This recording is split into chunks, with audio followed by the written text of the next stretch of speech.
Good evening, ladies and gentlemen, and welcome once again today to the official topic talk. Please like, subscribe, share, and ring the bell so you'll receive a notification every time that I go live and I'll get a view. I thought I'd come back on and do a reaction video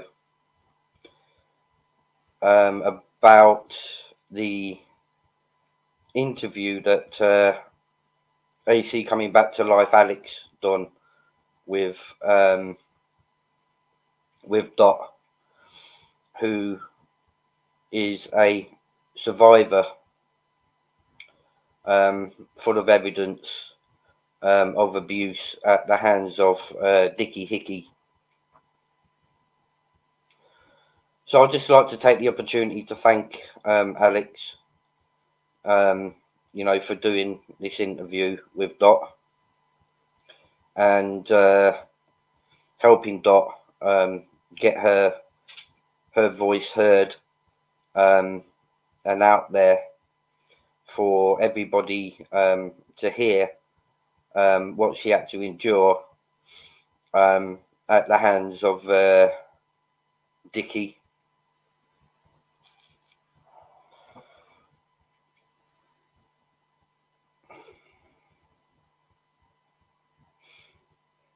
I remember when Alex done the interview, and I was very, very proud of Dot for finding huge courage to speak up and speak out of what she went through at the hands of HEGGIE. So Dot, much love, respect to yourself for finding the courage deep down within yourself to talk to everybody about what you went through. And also I've got massive love and respect for Alex AC coming back to life. I'll leave his channel link in the description once this live has finished. I want you all to go over and give AC coming back to life a subscribe, because he's an amazing gentleman, and he's got some amazing videos on his channel, which I think everybody could take and adjust and put into their life. So massive thank you, Alex, for doing the interview with Dot. True gentleman. I'm gonna play the video now, guys. I'm not sure if any of you viewed it.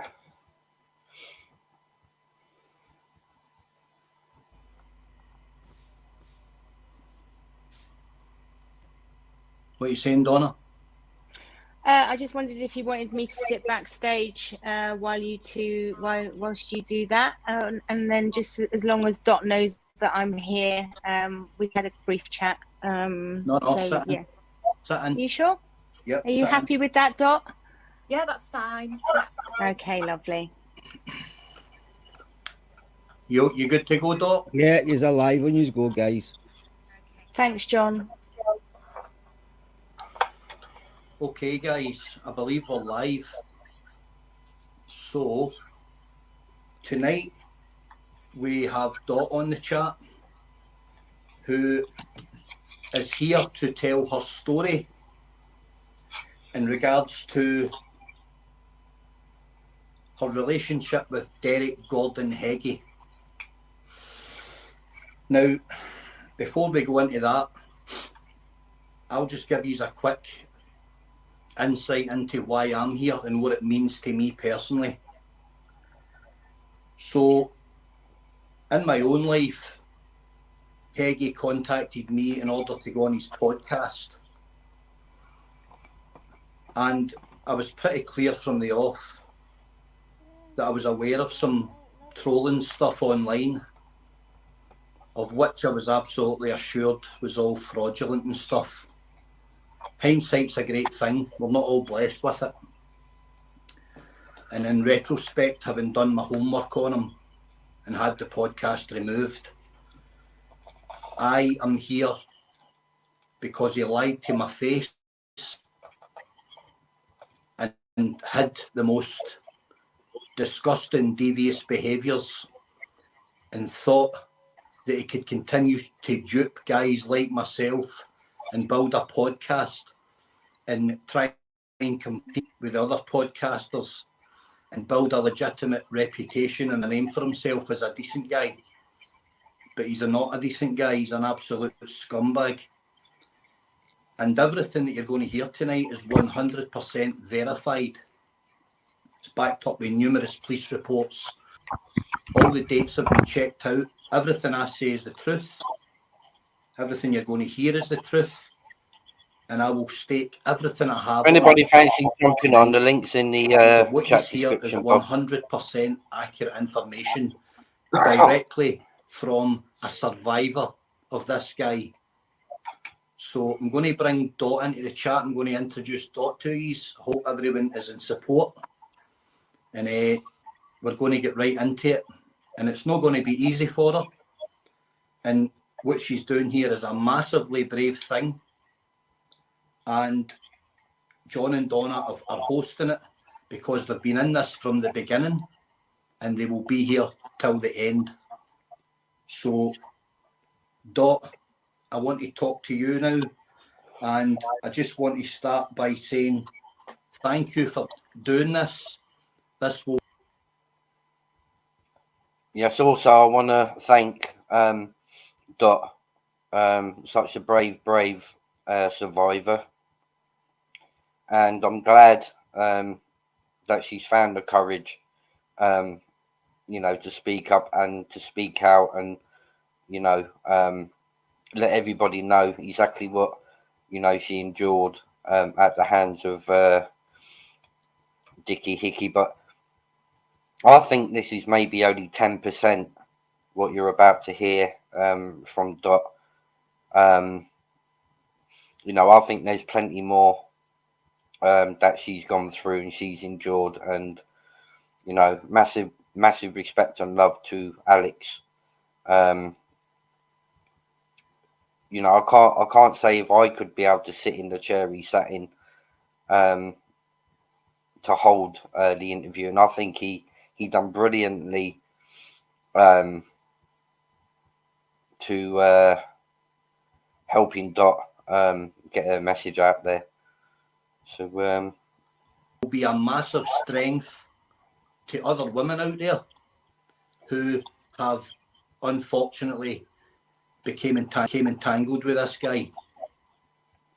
Yeah, So, I just want to say thanks to everyone and the support, Alex. Yeah. Thank you. That's all right, Dot. We're here for you. All of us are here for you, nobody else. So, Dot, we're going to start from the very beginning. We're going to go back to 2012.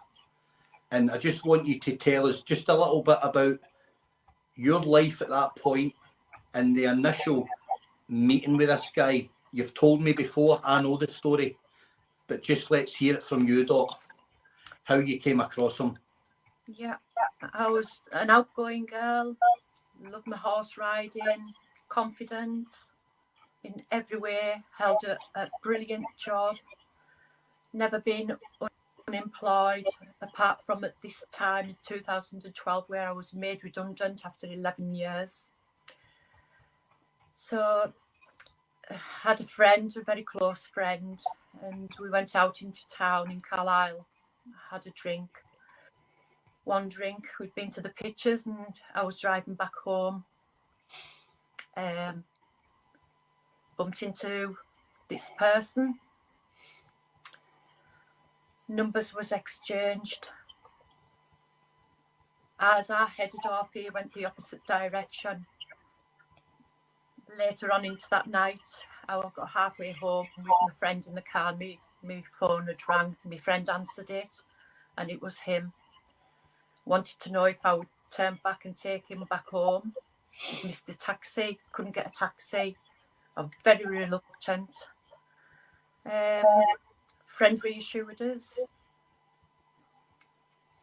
Biggest mistake. So I turned around and picked him up. Didn't want to go back to his own home. He wanted to come back to it, and that's how it all started. Yep, as it does. Simple as that. So, Dot, you started to see this. You started to see Heggie, and I'm going to keep naming him, and that might seem uncomfortable, but there's a very good reason for it. I don't want anybody to forget his three-barreled name, Derek Gordon Heggie. That's who we're speaking tonight about, guys. We're speaking about a monster who's duping the public every single day of his life, telling us he's a decent guy, when he's got a 55-page legitimate acro detailing his entire criminal history, which is 90% abusive towards females, amongst other horrible things: deception, theft, arson, racism. He's just a piece of shit. But tonight we're only interested in his history with females, his violent history with females. So, when you started to see him, Dot, how long before he got his feet under the table with you, and how long did it take before alarm bells started to ring? It didn't take him long at all, Alex. He was back and forth to his own home in Carlisle, then coming back to mine, staying the night. And then eventually, 2 or 3 months down the line, he was actually living with me at that point. It didn't take long at all. Now, Dot, when we spoke initially, when you reached out, we discussed this, and you told me you had a long-term relationship, and that had kind of came to an end and stuff, as they do many times, and you had felt, in a way, you know, you'd kind of like maybe initially just been flattered that this guy had just kind of stopped you out the blue and kind of like asked you out and stuff, and I completely get that. Yeah. And you just felt that, you know, what harm could be done here by you know, going out for a few dates with somebody. So you were just unsuspecting and just looking forward to having a few dates, really. And you were never to know what you were letting yourself in for, and people don't. Nobody does. So we're 3 months down the line. When did it become physical, Doc? I know there was mental stuff. I know he was having certain behaviours repeatedly, kind of coercive stuff, and just kind of, you know, trying to dictate the narrative to you, and maybe he was kind of putting you under pressure, I believe. But when did it first become physical? I'll just hold that there. I mean, this is how it all starts with the guy. You know, he kind of you know, draws them all in at an opportunity they get, and the manipulation starts, you know, right from the off. And it's shocking what you're about to hear, guys. I mean, you know, I had to take 2 days away once I'd listened to this before, and it's shocking. I'm just going to continue. Bearing in mind we're only 3 months in here. Yeah, there was an awful lot that went on. I find it very difficult, Alex. It's been locked away for such a long time, and I had moved on. I was 90% of the way into my healing after 2012, going back as far as that. It was just the nudges, the little pushes. Yeah. The pushes became into larger pushes. The kicks, the spitting directly into your face. And at this point, I just became pretty much weak right away. Very intimidated. Asserting his dominance on you. Absolutely. Yeah. Make no mistake. Absolutely. And bear in mind, I was an outgoing, confident lady. Yeah. So, for the record, guys, I'm in no way qualified to host this. I'm a man. I'm 45. I've got a failed relationship, but we're in good terms. I've never been violent to a woman in my life. And I've had 3 girlfriends, and any of them would say the same thing. I despise it. I absolutely despise it. I despise violence against women. It's the lowest form of man that will clench his fists and be violent to a woman. And excuse my language, but it disgusts me. And what goes on behind closed doors with arguments and stuff, it's of no concern to anybody. But when it gets violent and when it gets vicious, then it's everybody's business. And as men, if we say nothing and look the other way and we know what's happening, then we're part of the problem. So I'm making a stand against it. And that's why I'm here. I'm here for Dot. I'm here to bring this guy to an end once and for all. So we know it's getting physical, Dot. We know about his behaviours because there are other women out there that you don't know about that are coming forward. And they're all saying the same thing about him. That's his modus operandi, his MO. It's his behaviour. It's how he views women. He views women as commodities, servitude to service him. That's it. There's nothing else in it.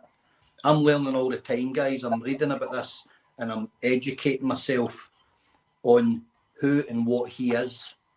And I'll be honest with you, it's terrifying that he's never done a very long prison sentence. Yeah. It really, really puts our justice system in a bad light that this guy can have a 55-page criminal history and he's walking the streets. So we already know who he is, Doc. You already knew who he was 3 months into the relationship. There's concerns. However, because we've spoke before, I know that you were immediately under that spell. Oh, absolutely, Alex. Yeah. Yes. Yeah. And I did not ever think I could be as weak as I was and made to feel nothing. Fear creates weakness. And I've been in his company, and although I didn't find him intimidating, that's because I'm a man and I've been around violence all my life.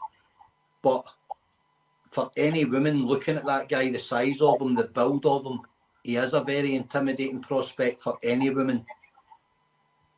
That goes without saying. You would be a fool not to be intimidated by a guy who is on the other side of 18 stone, who's full of cocaine, full of steroids, full of anything else he can get his hands on, with no respect for you.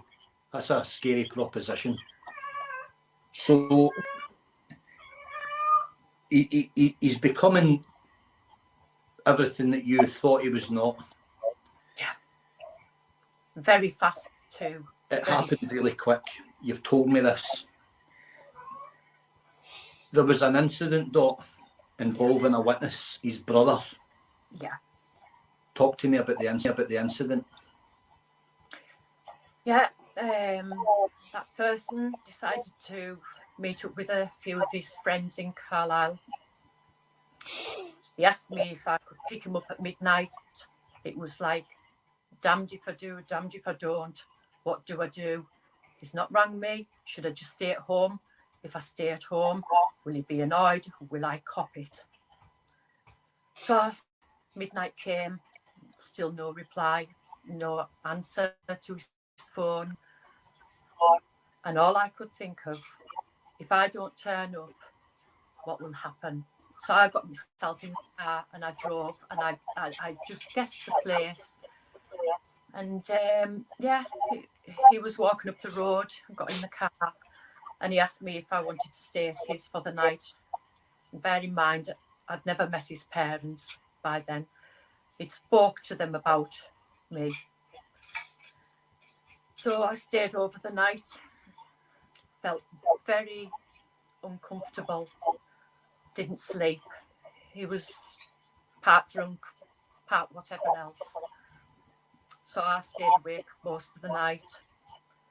And because of the abuse, what has happened back at my home, I was very wary of even getting out of the bed and going over to the bathroom, because it would be a question of what you're doing, where you're going. So I held on and held on. He went over to the bathroom. So I'd gone downstairs. As I went downstairs, I went into the kitchen. The fridge door opened, the fridge door closed, and a fist right across my face. Put me. Wow. That was. Sorry, guys. I just had to pause it there because that says it all. And the thing that really bothered me the most is the fact that his brother, was stood watching and just let it happen.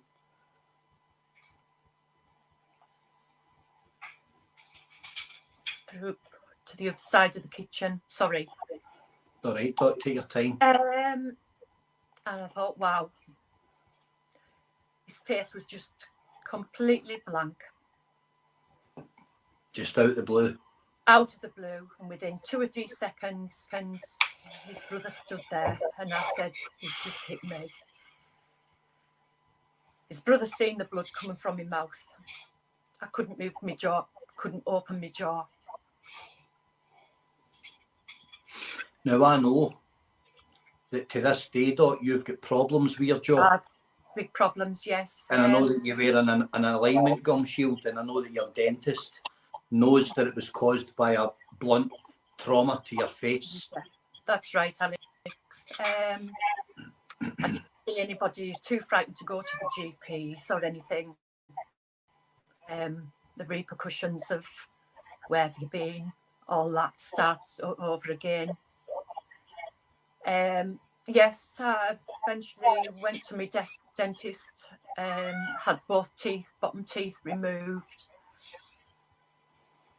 I've been under the orthodontics in the city, the oral surgeon. Quite developed osteoporosis in the left side of my face, with like a hairline fracture under my cheekbone. Whether that was due to the blow. It's not fixable, but it's very painful still. Yep.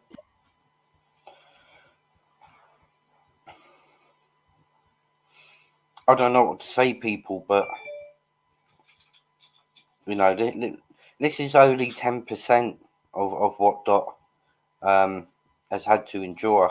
I'd hate to think what more there is than what she's found the courage to come out and explain to the world, for awareness of what this guy is and what this guy's capable of and what this guy does.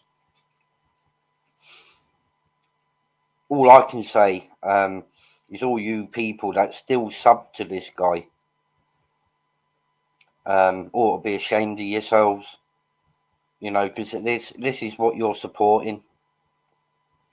a dangerous man to women.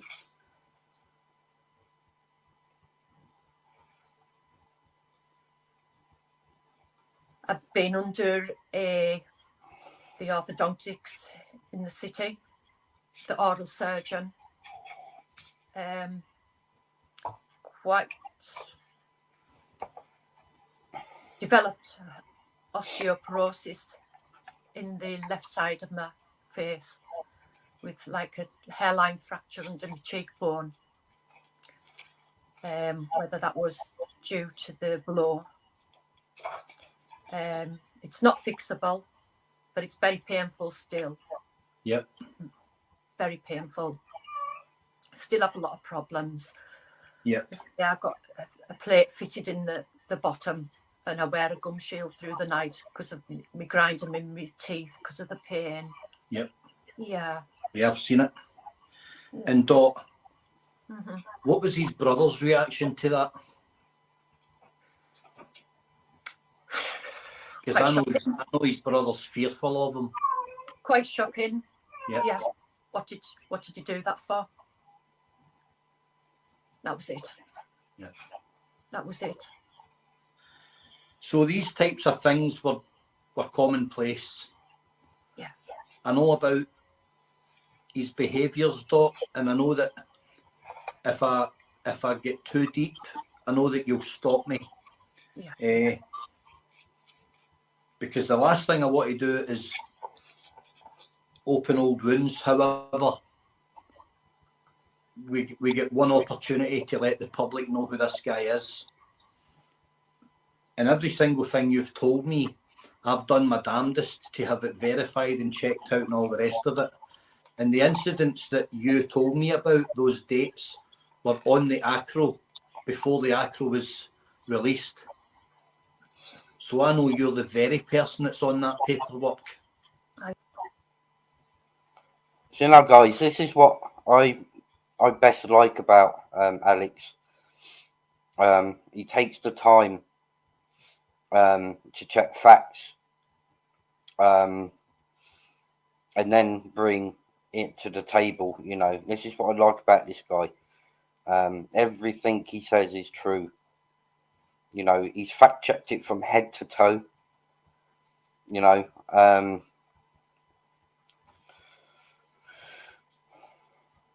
Yeah. So for anybody out there that is doubtful about the ACRO,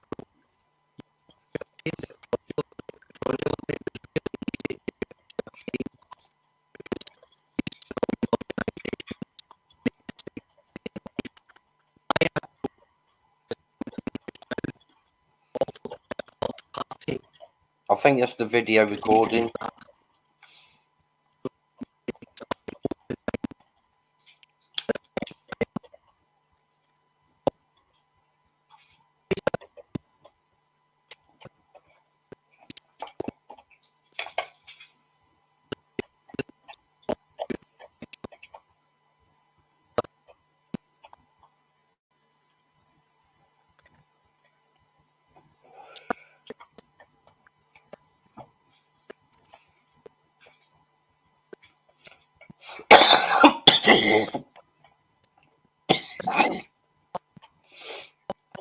I think it'll clear up in a moment, guys.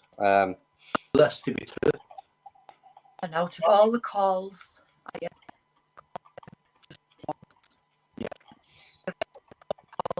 where people that out in the public domain, and my adjoining neighbours either side who made all those phone calls. Yeah, I know about one of your neighbours here. Here's on the ACRO for one of the racial things. Yeah. Verified again.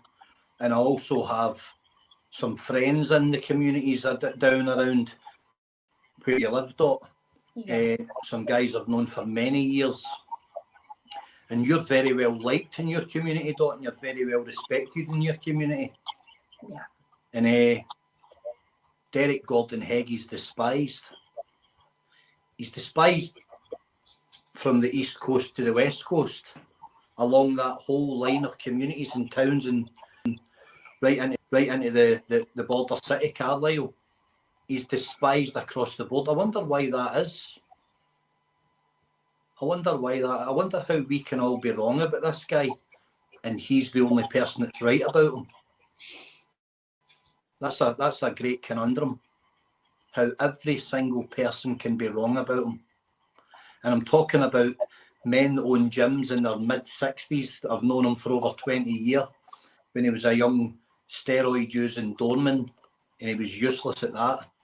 Well, where he picked up his first sex offence for abusing his position of trust. And from there on, it just spiralled into a lifetime's one big episode, you know, one thing after another. It's astonishing that he's never been done a long prison sentence. It's absolutely astonishing. I cannot understand why he's not in jail, because that acro is 100% legitimate and it reads like a horror comic. So the acro is 100% legit, and you know, it highlights everything that this guy's been up to in his life. And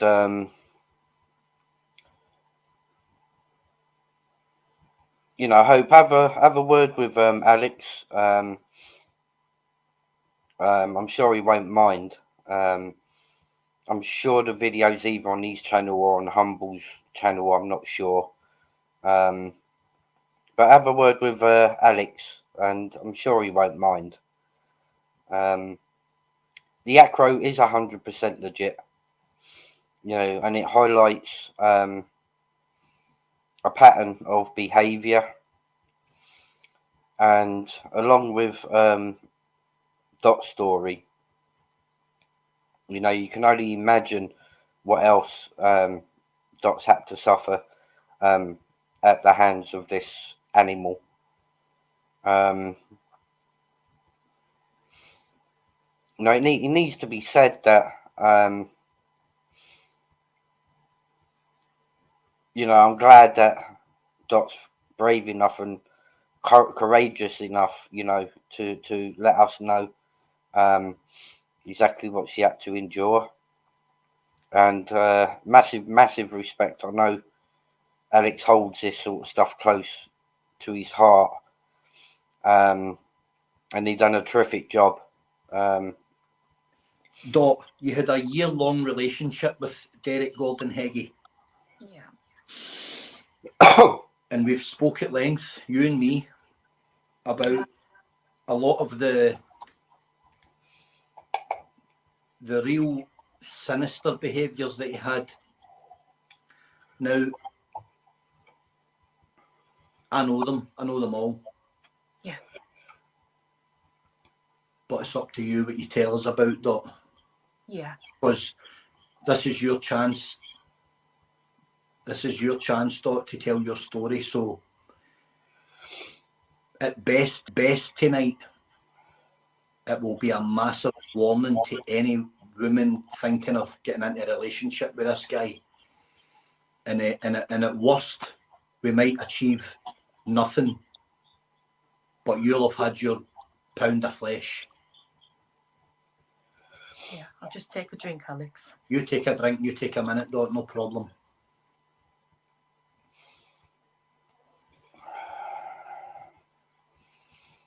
You know, I want this to reach all of his subs, you know, that are on his YouTube channel daily, to know and understand that they're supporting a character that is abusive to females. And it's not he was, he is. And he's still, you know, active. He will always be the same. You know, it's like the saying, leopards never change their spots. You know, if it's not a female he's abusing, then you know, it's somebody else that's vulnerable. He will be abusing, and you know, this is the video that you know, all these subs, you know, that promote him and think that butter won't melt in his mouth need to see. You know, and then understand, you know, what this guy is. You ought all be ashamed of yourselves, you know, for subbing to this guy's channel, because all that crap and bull about mental health and they're attacking me and they're all trolls. They're not. They are simply people that are trying to get this message out there. It's not our fault that you guys that subscribe to his channel and think butter won't melt in his mouth, you're the second idiots, you know, for not believing this truth over his dirty lies. You know, I do hope that half of his subs, you know, do get to see this video, and they do hold him accountable for his actions against Dot.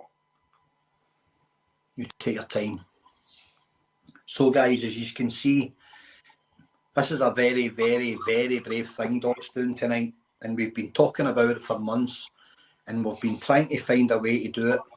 And I'm definitely not the best person for this, but I'm a guy, I'm a man, and I'm 45, and at my age, whatever it be, maybe it's age, I don't know what it is, but I'm embarrassed. I'm actually embarrassed that females can be in so much fear of men, while some is sit and do nothing. I'm not prepared to sit and do nothing about this. Thank you for that, Alec. That That means a lot. Yeah. That means a lot to a lot of women out there, because I think, and I'm just gonna, sorry to chip in, I think it's really, when I was speaking to Dot, and I've spoken to my own experiences and I've spoken to other women and etc. etc. But one of the things that I think upsets women and invalidates everybody that's impacted by any sort of abusive relationship is that people that turn a blind eye because it's one of the boys, or oh, it's only Uncle Freddie or whatever, they're complicit.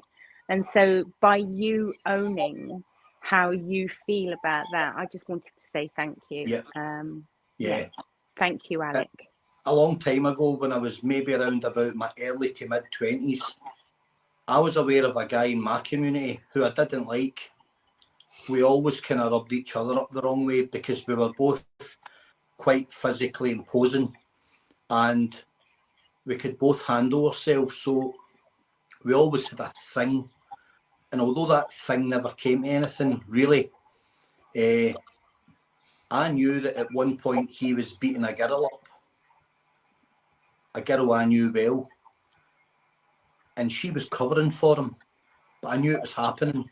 And I'm ashamed to say that I should have knocked 10 bells out of him every time I seen him, and I didn't. Just going to make coffee, guys. But that's because it probably challenged your values. I'll put it down to naivety, and I'll put it down to age, and I'll put it down to maybe then you're just uneducated as to really what you should be standing up for. And at times I stood up for the wrong people, for the wrong reasons. And I really wish today I had made an example of him. But that's that. That was a long time ago. I can do something about this now. So I'm in this to the end for Dot. Which is excellent. And one of the things I think when Dot and I were talking, we sort of had a short conversation about this, is there's a lot of shame associated with domestic violence or sexual assault. And that shame isn't the victim's shame, but the invalidating behavior, I think sometimes propagates that, and it propagates it in young men that are witnessing it, or young men that are minimizing it, older men that are minimizing it. And what you're saying here is the first step to people, you know, being able to shrug off that shame, in even if it's just a tiny bit. If one tiny bit of shame comes away, just hearing a man or somebody say, I knew that was happening, I'm ashamed, you've taken on that shame. And I'm not saying that you should be full of shame. What I'm saying is it wasn't the victim's fault, just as this isn't. People throw all sorts of things around, as I'm sure you've heard about this person.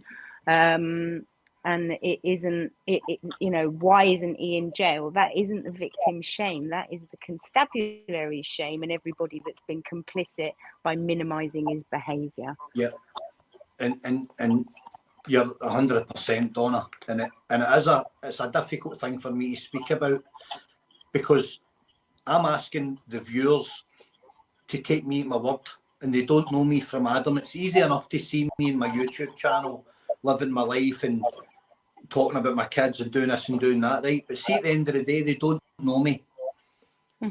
So the best that I can do is show my criminal history and say, well, look, you know, when I was 30, I got arrested for chinning a copper. When I was 25, I got arrested for fighting in a nightclub. But look, guys, there is never anything towards children or endangering women, kids.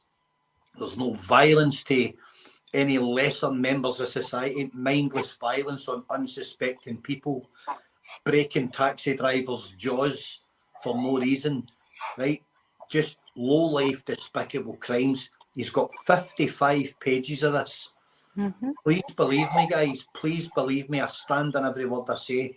I will never, ever deviate from this guy.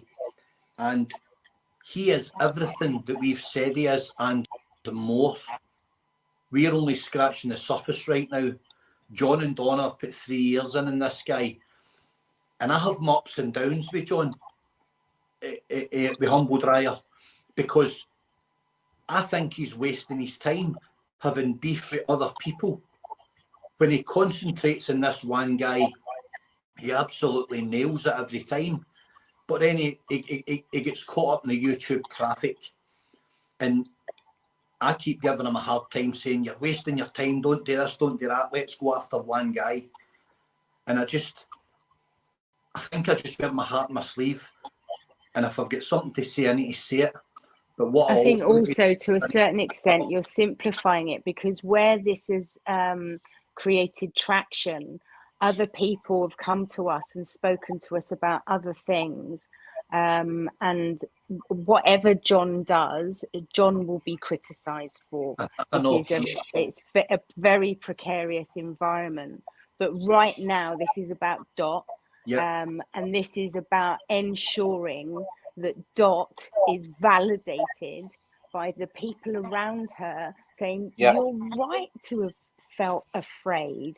And don't listen to these people, or don't, you know, they shouldn't have said that. They shouldn't have done that. These things gain traction. You're coercively controlled. You're in a situation where you've got perhaps a trauma bond with someone and you can't leave. It's not that easy. It's not that easy. Not when you're terrified, Donna. No, it's not. Exactly. I've shared a room with the guy. I've sat on a couch with him. 100%. And I'll say it again. He is a big prospect for anybody. And you're not the only man to have said that to us. He's a big, listen, I can handle my own affairs. Men don't intimidate me. But he's a big prospect for anybody. He would take a lot of putting away. I would love a bite at the cherry with him, right? I can't even begin to describe my hatred for this guy. And if he engages me after tonight, brilliant. And feel free to engage me, Derek Gordon HEGGIE. You're right up my street. I'm the very guy for you. and that's no YouTube chat. I can turn the clock back 10 years like that, and that's not the tough guy talk that he does. It would be a very, very different fight for him. I'm not talking about a physical fight. He can't do anything with them. I can beat him with that and that every single day of the week, twice on a Sunday. But that's another part of it, Alec. In as much as I know, but your very raw feelings about that, where you've spoken to Dot and you've perhaps spoken to other people, you've seen the acro, you've spoken to us, you've spoken to this one and the next one, you've been in his company, and so when I'm going to speak from my own experience, this isn't something that Dot has said to me. When somebody says, oh, go on, I'll go and smash him up, or I'll go and kick his door in, that's triggering, because it's violence, creating violence. It's not helpful. That's why I'm trying to find other ways, Donna. I want we spoke about this, didn't we, the other night? You've got to practice self-care. It's got to be prison for him. Violence is repugnant, right? It is. Mindless, needless violence is repugnant. It's probably the only language he understands, because he's very, very good at dishing it out. But when it's returned tenfold, with true intent, I'm not talking about in a controlled environment on his terms. I'm talking about the dark arts. I'm talking about maybe in the terms that I used to live my life on with people like him. It's not an environment he would be comfortable in. But I want to move away from that, because let's move on from that. Let's move on from it. It's not good. I want to take no venom from him. So Dot, we've kind of got to the point where you're deep in the relationship with him, and we know about all the coercive behaviour, the manipulation. The extreme, Alex, where the toilet, using the bathroom, showering, cleaning your teeth, watching the TV. The TV was actually removed from my lounge up into the bedroom, so I was left with nothing. My friend brought a magazine round one night. It was ripped in shreds within 10 minutes of her leaving. He checked every single page to see if there was a man in there before he gave it, and then he ripped it up in front of me. And he also had a habit of asking you to not sleep in the bed, Dot. Explain that one. Yeah. He liked to take up the bed, put it that way. I had a dog. The dog came before me. I used to sleep lying on my side. That's how much space I had in the bed.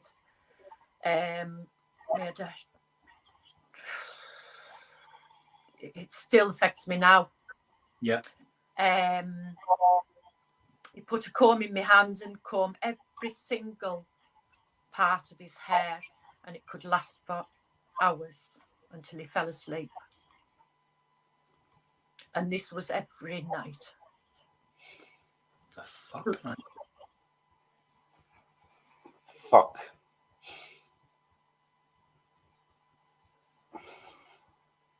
People, this is just, touching the surface, like what Alex said, but coercive, manipulative, that's not how you treat a lady. I'm just hoping that, people watching this, can absorb the extent that, this guy goes to destroy females' lives.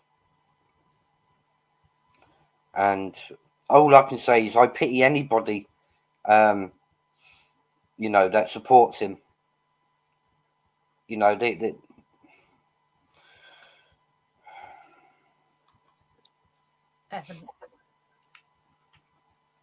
And he also ordered you at some stages when he was fidgeting to get out and sleep on the floor, Oh, yeah.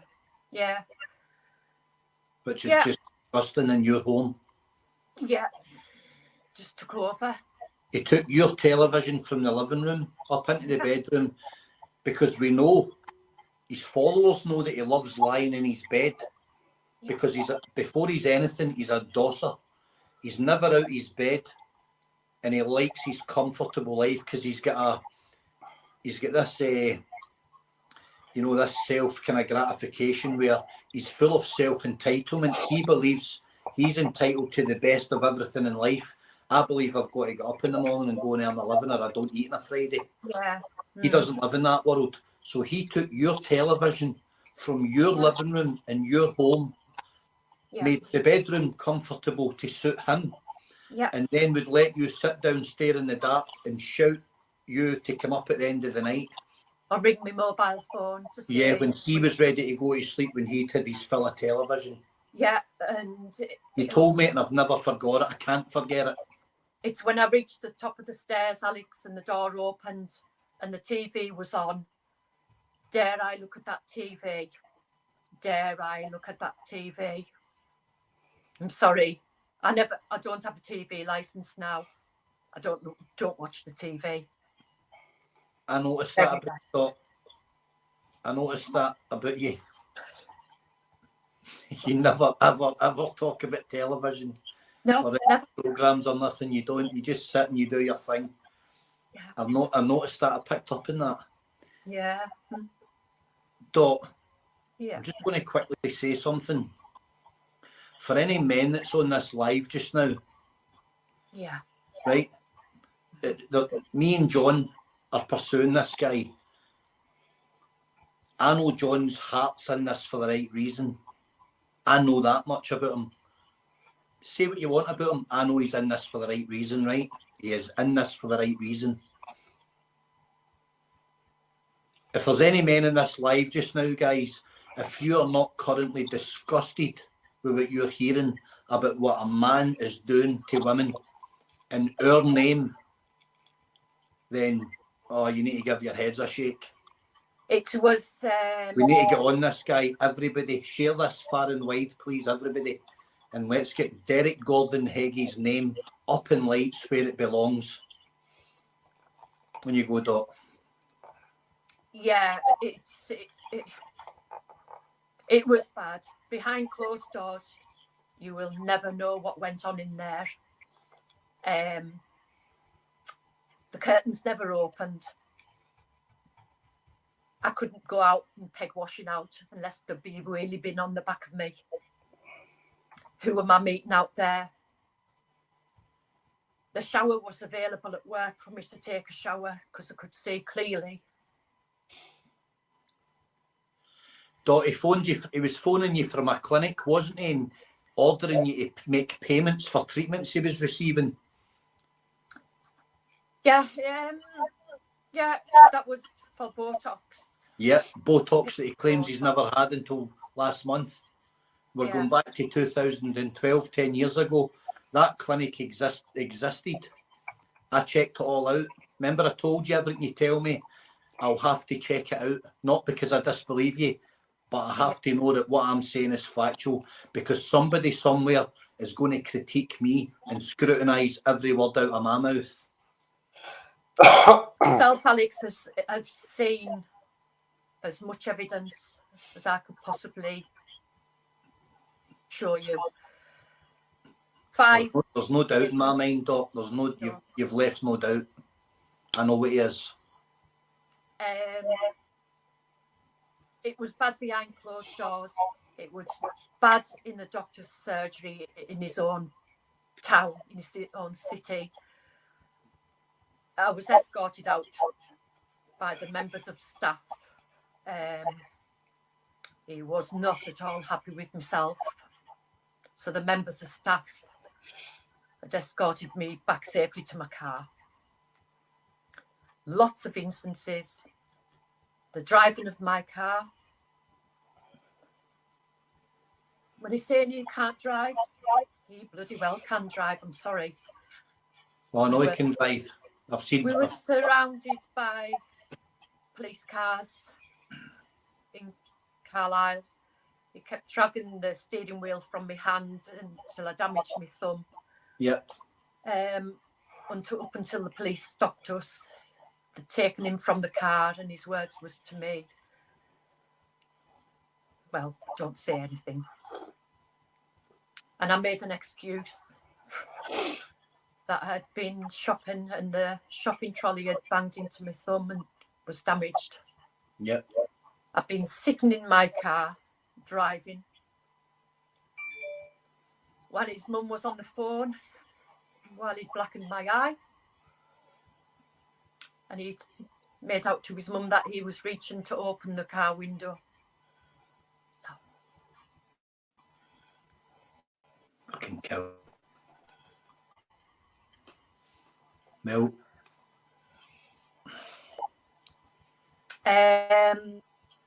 Dot, you're doing well, by the way, right? You're really well here. It doesn't matter. Makes me feel sick.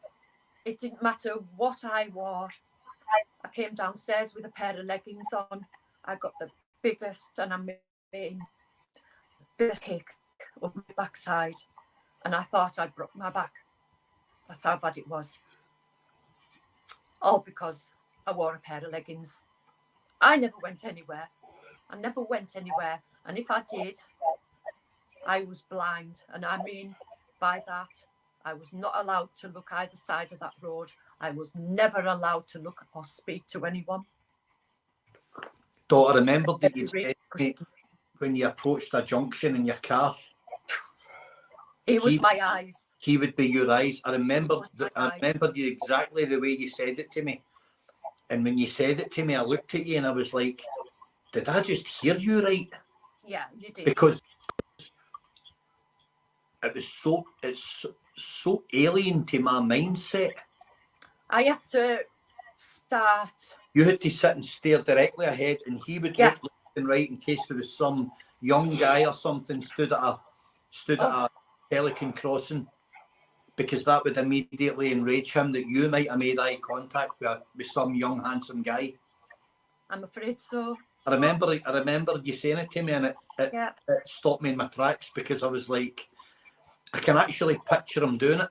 And for a woman to start recovering herself back to making eye contact and having a conversation with a guy, that was the toughest thing a woman can ever do. Yep. When I met him, Dot, I was slightly disappointed by him, because he was very sheepish in my company. I'm not an intimidating guy. Yeah, I've got a bit of a presence about me, and I'm confident, and I can speak. Yeah. But I'm never at the bully with anybody. And he was very coy and very sheepish. And it was immediately apparent to me that he lacked confidence in the company of a confident male that could outspeak him, outthink him, outsmart him. And he brought nothing to the conversation, nothing at all. And in hindsight, talking to his former editor, John, a lovely guy, John said, I've never seen him acting like that, doing other podcasts. He was totally weirding about you. He was sitting there and he slumped down into the seat, like almost submissively. I've been in the company of some real serious men over the years, and they present themselves in a certain way, and they're big personalities, and I can recognise it. And he slumped down into the chair, and I don't know. It was afterwards I was thinking about it, and I was like, well, that didn't really go the way I thought it was going to go, and he's not really the guy that I've been seeing what he portrays online. What he portrays online is false. It's completely false. Nothing real. It's completely fabricated. As I sit here right tonight, I'm exactly the same tomorrow lunchtime, Wednesday afternoon. this is me. This is the way I speak. Yeah. I try and be fair with everybody. I don't like getting anybody putting their hand up my back, but I'm fair. I'm always fair. Anybody that knows me will say that about me. And I try and treat people decently. There was something amiss in his personality. He had absolutely no charisma at all. He's stone Nor did cold. he have any conversation. He couldn't hold a sentence.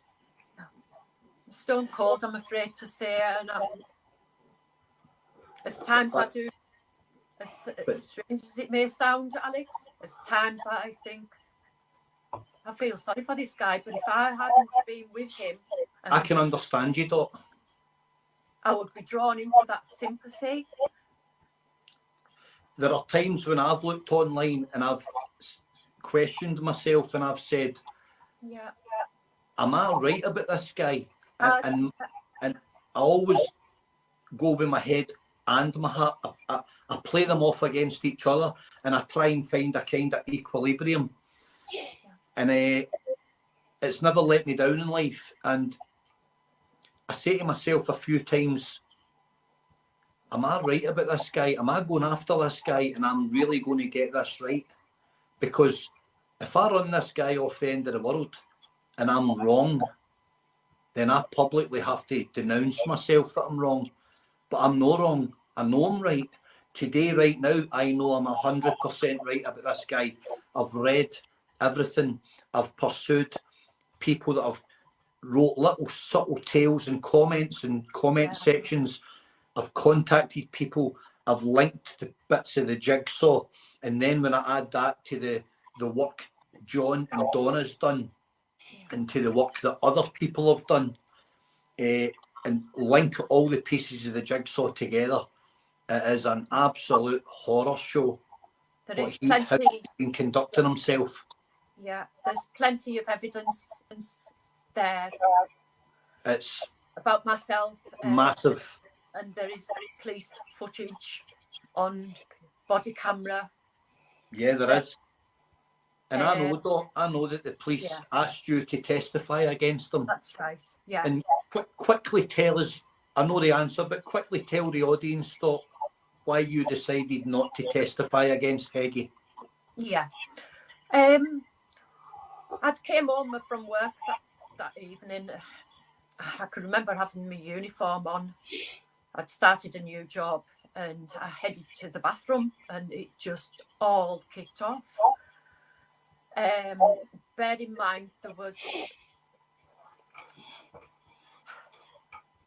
recordings placed in either side of my neighbouring homes, voice recorders placed in their houses because of the extent of what was going on behind closed doors. The lady next door, her little boy slept with her. He was frightened because of the outbursts. And the police wanted her to put a statement in, and she declined because of the repercussions and the comeback, if there was any. She had a young family, lovely lady, lovely couple. Yeah. But yeah,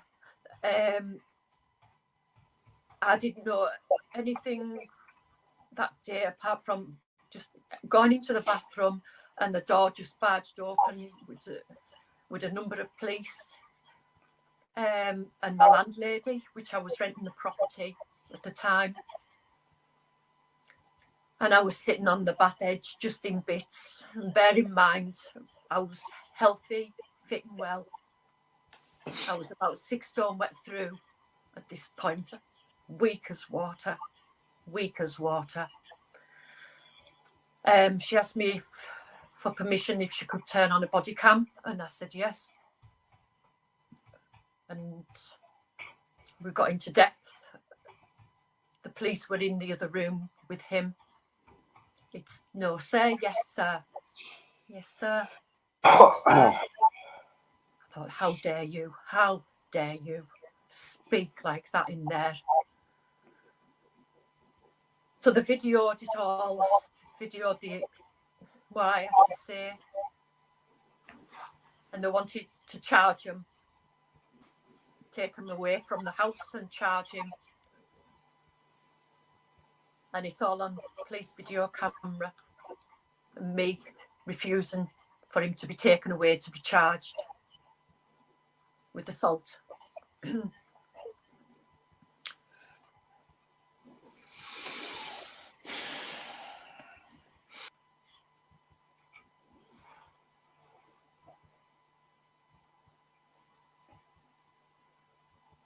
I just haven't got no words. I mean, I'm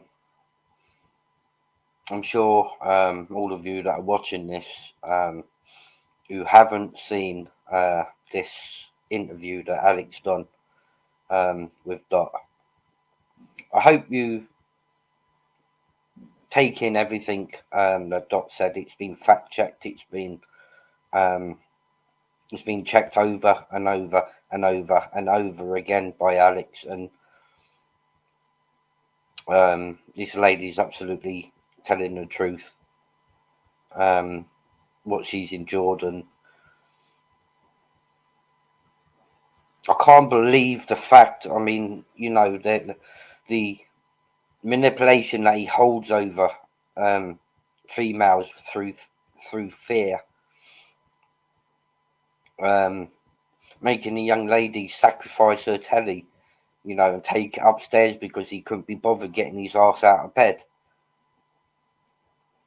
Come on, people, wake up! You know, smell that coffee.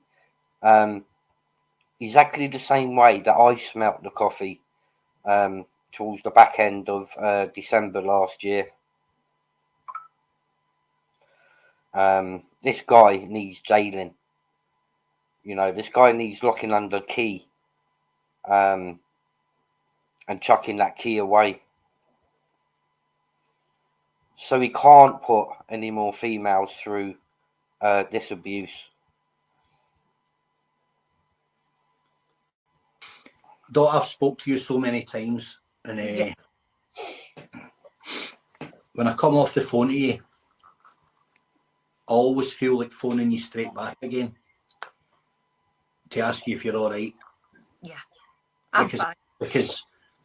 Because I feel sick that by going out for a couple of dates with somebody, you had the worst year of your life at the hands of a manipulative, coercive, narcissistic beast. I'm going to say this to any lady, or any gentleman, it happens to them. Oh, it does, aye, definitely.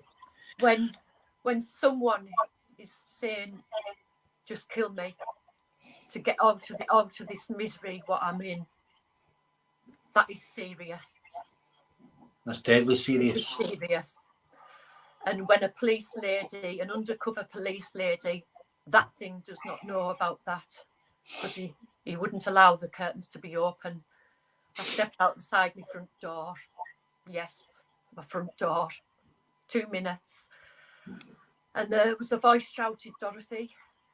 And I looked over and she just unzipped her jacket. And she was an undercover police lady. She wanted to leave, asked me to leave the property within half an hour, go to a friend's, it doesn't matter where, we need him out. Because the next time we called, you'll be coming out in a body bag. And that police woman tried really hard to get you. She did. She did. Yeah, she did. You've told me this many times. See, guys, this is why I came back with a fresh new channel, because as you all may know, if you don't, you know, I've been covering the stories about the grooming gangs in Telford. And, you know, there's not many people would cover such stories and put their face to the information that's out there about the perpetrators in Telford. I mean, but you know, this is like a subject I keep close to my heart, and this is going to be one of the hardest listenings to that I've listened to. I recently done a podcast with Emma Cockrell, Brian the Taxman Cockrell's wife, to get her story out there, which is on my channel. If you get a chance to have a look on my videos, my lives, and have a listen to the podcast I've done with Emma Cockrell, and you know, her story's just as harrowing as this one. And like I say, Dot is a very courageous woman to find the strength within to tell her story. You know, there's a lot of females out there, you know, that you know, keep stuff like that bottled up inside, and Dot's going to be carrying this for the rest of her life, and that's what makes it more horrible, to the fact that, knowing full well that her abuser's still on the YouTube platform, and you know, still gaining momentum, and you know, still gaining subs, and for those 10,000 subs that he's got, you know, maybe half of them don't even know the facts and information that's floating around the internet. And this is why I take me off to the likes of Humble Dryer, Dodgy Dave, Karma Corner, probably the real honest truth. He holds it close to his heart. And there's a few more, but I haven't mentioned, but they know who they are with their channels, you know, that are persistently trying to get that message out there to the people, you know, that maybe not have heard any of the facts about this monster. You know, this is the reason why I'm sat here tonight, you know, doing a review of this interview, you know, because it needs to be kept to the forefront, and people need to be made aware, you know, of what he's capable of. I do strongly believe, you know, that if he doesn't pack it in, if he doesn't get jail, if he doesn't get punishment, you know, he could go on to, you know, maybe murder a female. I know that's a strong statement to make, I mean, but we've only, for all of us have read stuff like this in the newspaper. It's about time that the authorities, the police, need to step in and step up, you know, and stop being corrupt. As you all may be well aware, there's only 1 to 2% of all rape cases that are taken on, and these perpetrators, you know, they need to be either stopped or continuously brought to the forefront, so the awareness, you know, is always out there. Always the same version, and that policewoman is still a policewoman, and you know, all of these people that witnessed all of these events can all be got to, they can all be traced. 90% of them can be traced fairly easily. Everybody knows what went on, Dot, but the public don't know, and that's, we need to reach out, and we need to get through the very last of them. My hometown Yeah, certainly Alex in my hometown certainly knew what was going on. Yeah, they know. I know that they know. I know that your community know. Everybody knows. They've So, witnessed it. Yeah. when did you talk to us quickly about? Yeah. How, I know that we're getting on for an hour now, and we said we were going to try and tie it up, but we're going to be another 20 minutes anyway, and we may as well just strike while the iron's hot. You're doing brilliant. How did the relationship come to an end, Dot? Yeah, I think the police were really on the guard at this point. Is it the CPS though? The PS was in one of my neighbours' houses, my joining neighbour. The guy who he was racially abusing at the time. Yeah. Lovely guy, lovely guy. But he just had something about him, didn't like him. And then it just began, was I in a relationship with him? Why am I going out in the backyard? It didn't matter how old they were, what they looked like. Yeah, I think the police had a close eye on him at that point, Alex. For my welfare, if anything, they could see how downhill I was and how low I was. I was just making myself up to work and back. And that was my daily existence, to work and back. I'm aware how well known he is to the police, Dot. Yeah, very. It's amazing what you can find out. Really? A lot of ex-servicemen transition into the police, carry on their pensions. Yeah. And it's amazing how many ex-servicemen I'm still in touch with. So I know exactly how he's regarded, you know, and he's not regarded as a normal criminal. There's a word for him. He's not of normal criminal element. Do you know what I mean?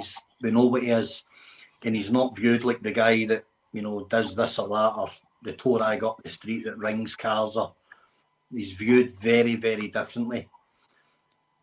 And we all have an opinion of the police, but the police also all have an opinion of those types of people. They're the worst of criminals. They're despicable human beings. Yeah. I'll just clarify one thing, Alex. And the no further actions, and it was dealt by not putting it any further. There was plenty of witnesses. They wanted no part in this person because of the threatening behaviour towards myself. Will he come and get them? I'm not frightened. Yeah, I get it. No man will ever lay hands on me again. No man. You're a bully. Amen to that, Dot.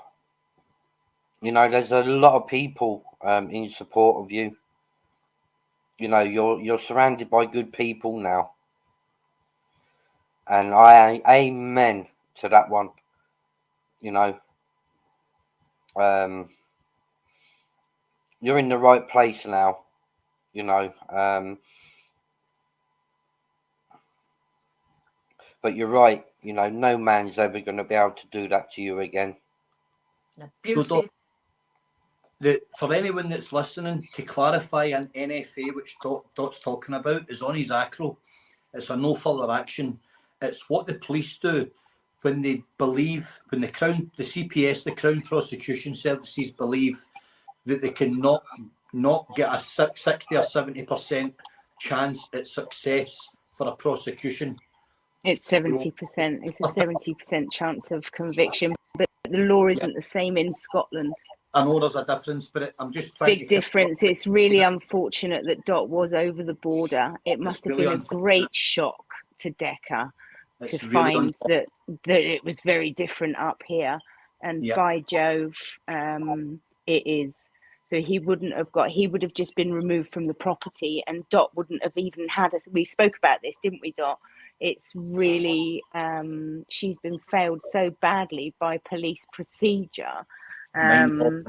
Mind-boggling. It's abusive. It's invalidating, and it's abusive in itself. But we know this anyway, Donna, because you and I have spoke about the microscopic percentage of rape cases that actually result in convictions. Well, and there's a microscopic number that are actually reported. Yeah. So if we kind of, I think this calls for a bit of a flowchart, really, just so that people realise this isn't your shame. It isn't your shame. This is the establishment's. This is the establishment's shame. I'm so, I'm angry. You both know how angry I am about this. Yes, I think Dot really needs to speak to the set, and anybody else that has been impacted by this. The Centre for Women's Justice are more than conversant with Derek Gordon-Heggie, and anybody that's hearing this that has got similar experiences with him or somebody else, you don't have to necessarily prove that you're telling the truth, because often is the case. Interview techniques can eke out information, and I don't feel that Dot was afforded that possibility. Her sitting on the side of the bath in Cumbria, and the police officer being up plain clothes on the other side of the street, calling for her to, putting the onus on Dot, is absolutely bloody unacceptable. It's unacceptable, especially when they understand coercive control. And Dot, I am so proud of you for tonight, because you're still living with all of this. And I think this is one of the reasons why we're told all the time hardly any rapes end up in conviction. Well, I can't even remember off the top of my head what today's figures are. During COVID, the figures changed massively, where people weren't able to leave their house because of COVID. So all the stats of, say, 5 years ago, they've all changed. And you did get out. And you when you just said about no man will ever put their hands on me again, there's a lot of people standing behind you, and I think I can speak for myself, Alec and John, and probably at least 90% of the chat, and the other 10% is probably DECCA. We will support you. Sorry, Donna. 100%. Sorry. People have got to remember, where did I go after he left? I just want to say I was left homeless. Yeah, the aftermath. The aftermath, I was evicted. Yep. The deposit I couldn't receive back because of the damage, and I mean the entire content, apart from a lampshade and the television, was left in that property. There was doors fisted through. My fridge freezer was a brand new fridge freezer. It was like a dartboard with fists, and I was standing there while he done that. And he also left you thousands, didn't he? Sorry, Alex. He also left you with tens of thousands of debt. He left you with a massive debt. The car was so damaged. The speedo was working, the power steering was jiggered, everything about it. The tyre I was running on, because I wasn't allowed to, remember, to go to a garage to get it fixed. In case you had to deal with a man. Yeah, because I had to deal with the man. And this is the guy that's telling us every day how confident he is in himself. I'm the confident one now. I'm sitting here and I'm telling my story. Donna's brought in some really, really important points there about how low down the spectrum these crimes are viewed by the CPS and the justice system. It's diabolical. I don't have the words, right, guys? I don't have the words to tell you how much that saddens me. That abusers, sex offenders, women beaters get passes every time, just like that, and they get to walk the streets.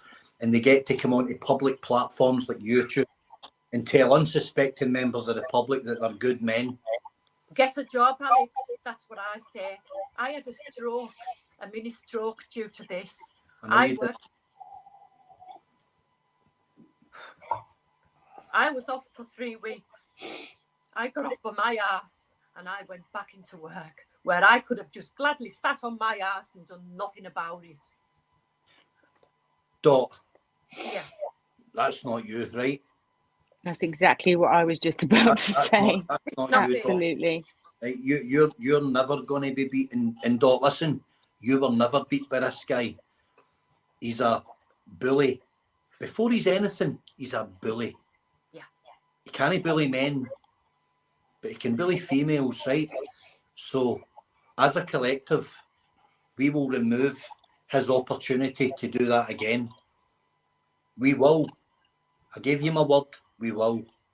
We will succeed, because good always beats evil. He's not got the savvy to beat us, Dot, okay? So when he will be exposed.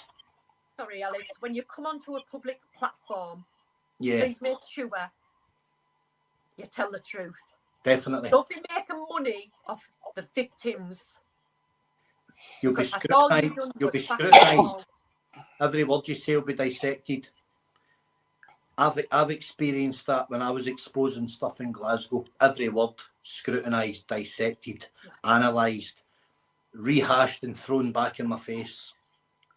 Always by faceless trolls. Never ever anyone under their own name, which I trade under, because I want full accountability and I want full traceability. And if somebody has a gripe with me, I'm easy to contact. Anyway, Dot. I'll just pop it on charge, Alex. That's okay. When we spoke about the aftermath, Dot. Yeah. We don't even need to elaborate, because we know the effect that he's had on you and is having on you 10 years down the line.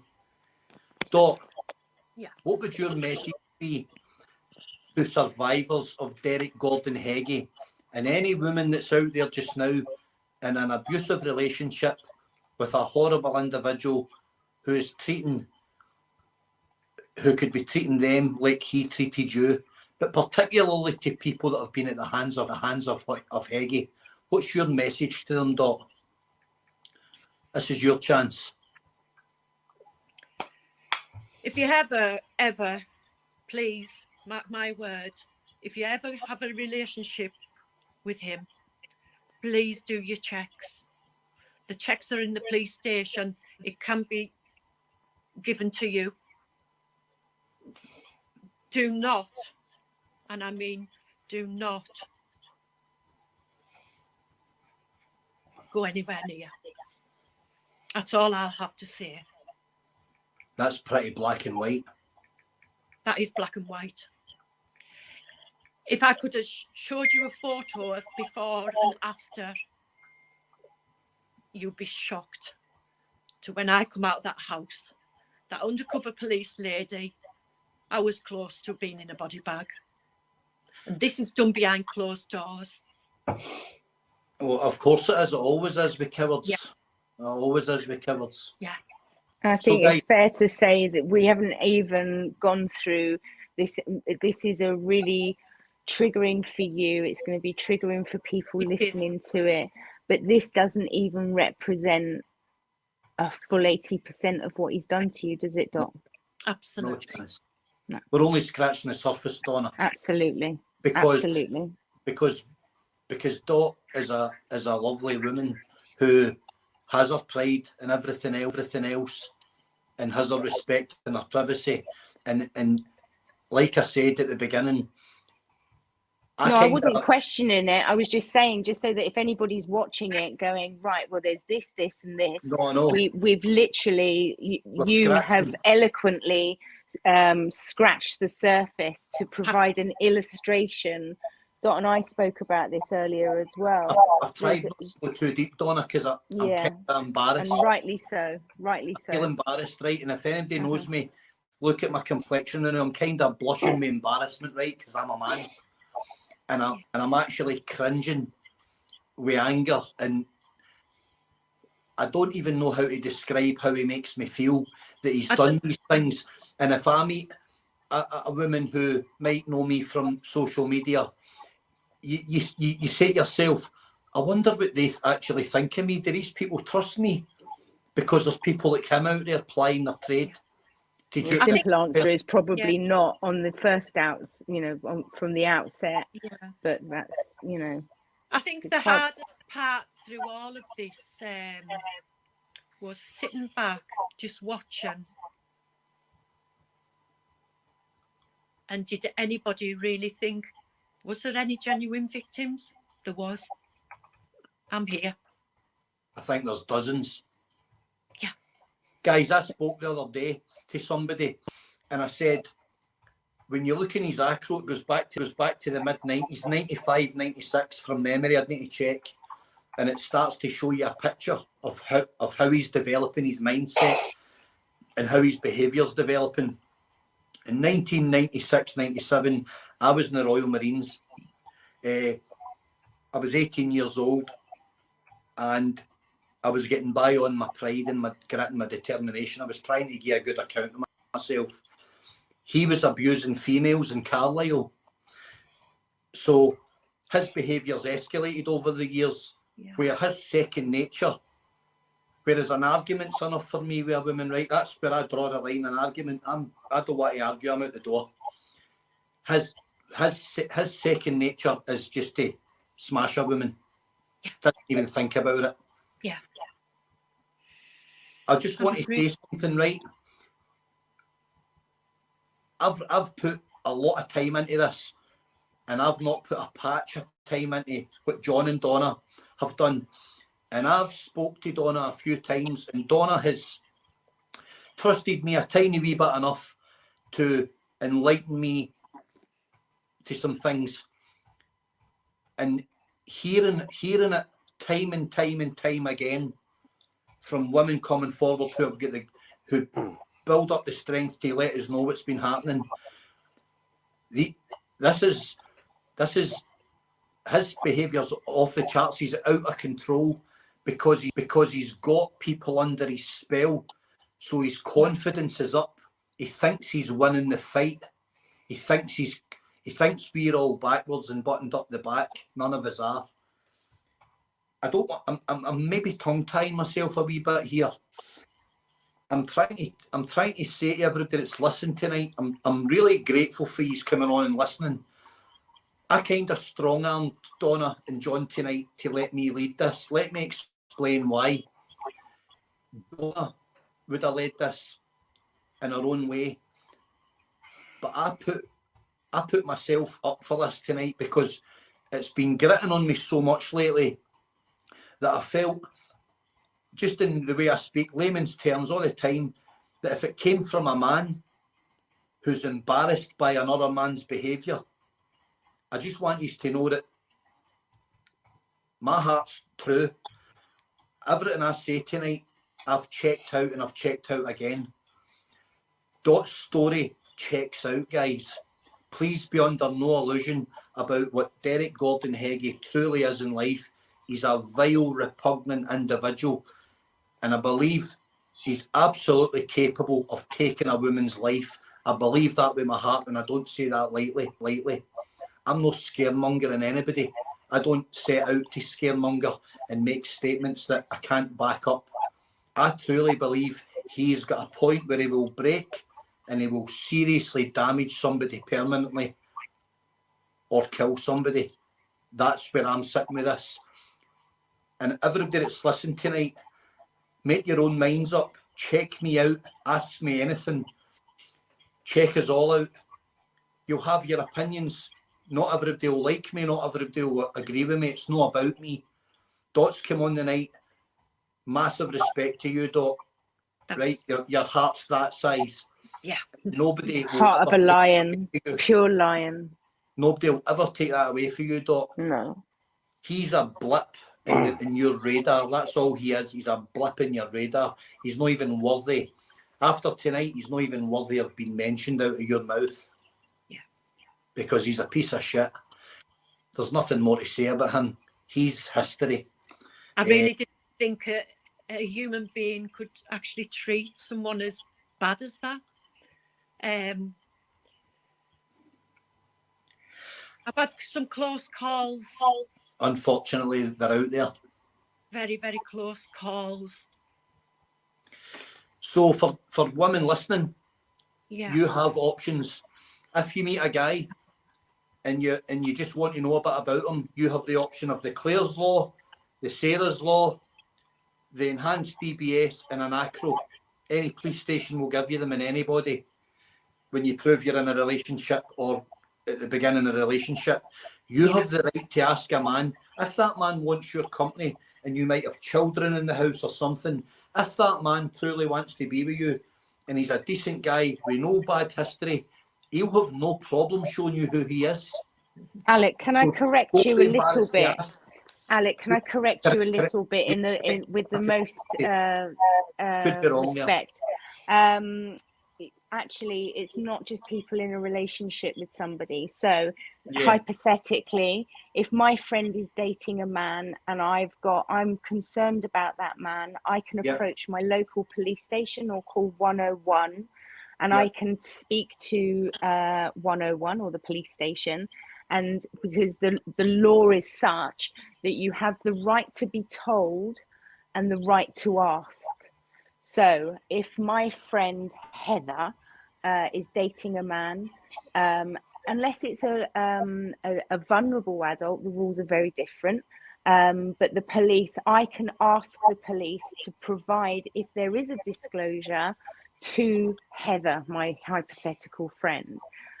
So even, I mean, it could be, and I said this a few years ago, even if it's to prove everybody wrong, do a Clare's Law. Definitely. It works on aggregate information. So it is one of the ways that the police actually map somebody's offending behaviour. So if I tell the police in Carlisle that I'm concerned about Mr. Jones, and then in 6 weeks' time, somebody down in Portsmouth does a Clare's Law for the same Mr. Jones, we know where Mr. Jones is operating. So it's the aggregate information. That was something that John McLean, DECCA's previous business manager, did an absolute bloody sterling job of creating an aggregate pool of information. He did that Clare's Law, and it took it out of the Carlisle area, and there was and he was provided with a Clare's Law. Even if you don't get a disclosure, the checks are still done. And that's where the aggregate information comes in. So you don't have to be in the early stages of a relationship with somebody. You could be with them for 10 years. You don't have to be, it could be your son, your daughter. It's just that you have the right to ask, and people have the right to be told. Definitely. So yeah, sorry to correct you in such a I'm glad you did, Donna. And guys, John and Donna are good at sharing links and stuff. They're good at upload. I'm not very good with tech, right? I'd get it wrong. I'd upload a website to buying a bike or something. They'll upload some stuff. For anybody in any doubt, hit them up, guys. Contact them and ask for, females in particular, ask for this information. If it's a wee bit fuzzy and you maybe miss something, message them and ask for it. It's imperative. I'll put a video up about it. Yeah. What I did have a page a few years ago where it was for each individual police force in the United Kingdom. Different areas have got different pilot protocols. Scotland is different to England. Northern Ireland is different to England, Scotland, and Wales. So I will, as a matter of priority, put that up this week. Brilliant. So we're an hour and 20 minutes nearly, guys. I don't want to. It's getting late, and it's been a hard subject for everybody. In particular, Dot, who's came on tonight. This has been building up for a long time. I have asked her many times to tell her story. I've got no right to ask her to tell her story, but I felt in my heart I was doing the right thing, and I hope I've got it right, because I just could only see that this was how she gets a pound of flesh. This is how she gets her justice. Her story needs to be told. It deserves to be told. It has to be told, because people have a right to know who they're aligning themselves with. He made a comment fairly recently, I'm sure somebody could find it, in one of his videos where he says, what man doesn't have domestic violence in his record? I've got that clip. This man here, doesn't he? Never in my life. Never in my life have I clenched my fist in the company of a female. Never in my life. Not even once. Not even when I was a 20-year-old steaming drunk. Never in my life. So there's one man. None of my pals have done it.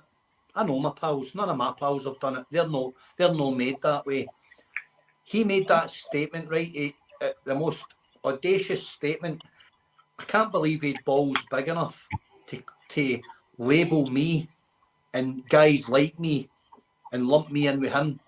What guy doesn't have domestic violence on his record? Now, hear me out. If you're a follower of Derek Gordon Heggie, you're as vile a creature as he is, because you heard him say that and you still follow him and you still monetize him and you still fund him. A guy who believes that it's acceptable to have domestic violence on your criminal history. And he said it as simple as that. Do you know why? Because it means nothing to him. That's who you have signed up with. That's who you have aligned yourself with. You're every bit as bad as him. You're enabling him every single day when you watch him, like his videos, listen to his crap and lap up all his diatribe and all his rhetoric about him, how amazing he is, while he's pulling his pants up to show you his manhood, which is kind of childish at best, right? Guys, be careful what you wish for. Be careful who you align yourselves to. You're following a predator and you're following a beast. That's exactly what he is. He's nothing more and he's nothing less. All his bullshit, all his film star roles and all his A-list lifestyles, lies. It's deception, and he deceives you every single day. And some people, for some bizarre reason, are lapping it up. Don't have to agree with me. Just look Alec, back. I think to a certain extent, and we've spoken to people that are male, that have CPTSD, PTSD, mental health problems, paranoid schizophrenia. They go onto the internet seeking mental health advice, moral support, an icon, something, something to get up in the morning for. So what do I do? What do I do? That's actually how John got involved in this. I'm not going to go into it right now because it's not my story to tell. Most people, right? Yeah. So I think there is a reason, and sometimes, and this coercive control, it isn't a gender-based offence. It isn't. No, definitely not. It's not. I'll just quickly add one more thing before I bring this to an end, guys. I've tried to do this the best way I can, right? I hope I got most of it right. I probably got some of it wrong. I hope I didn't cut too deep. And I hope that you know that I've done this with a true heart. I've done it for the right reasons. And I want to say one thing quickly. There's a YouTuber from Manchester who I won't name because I won't give him a trend. And when him and Heggie aligned themselves to one another, they got on like a house on fire.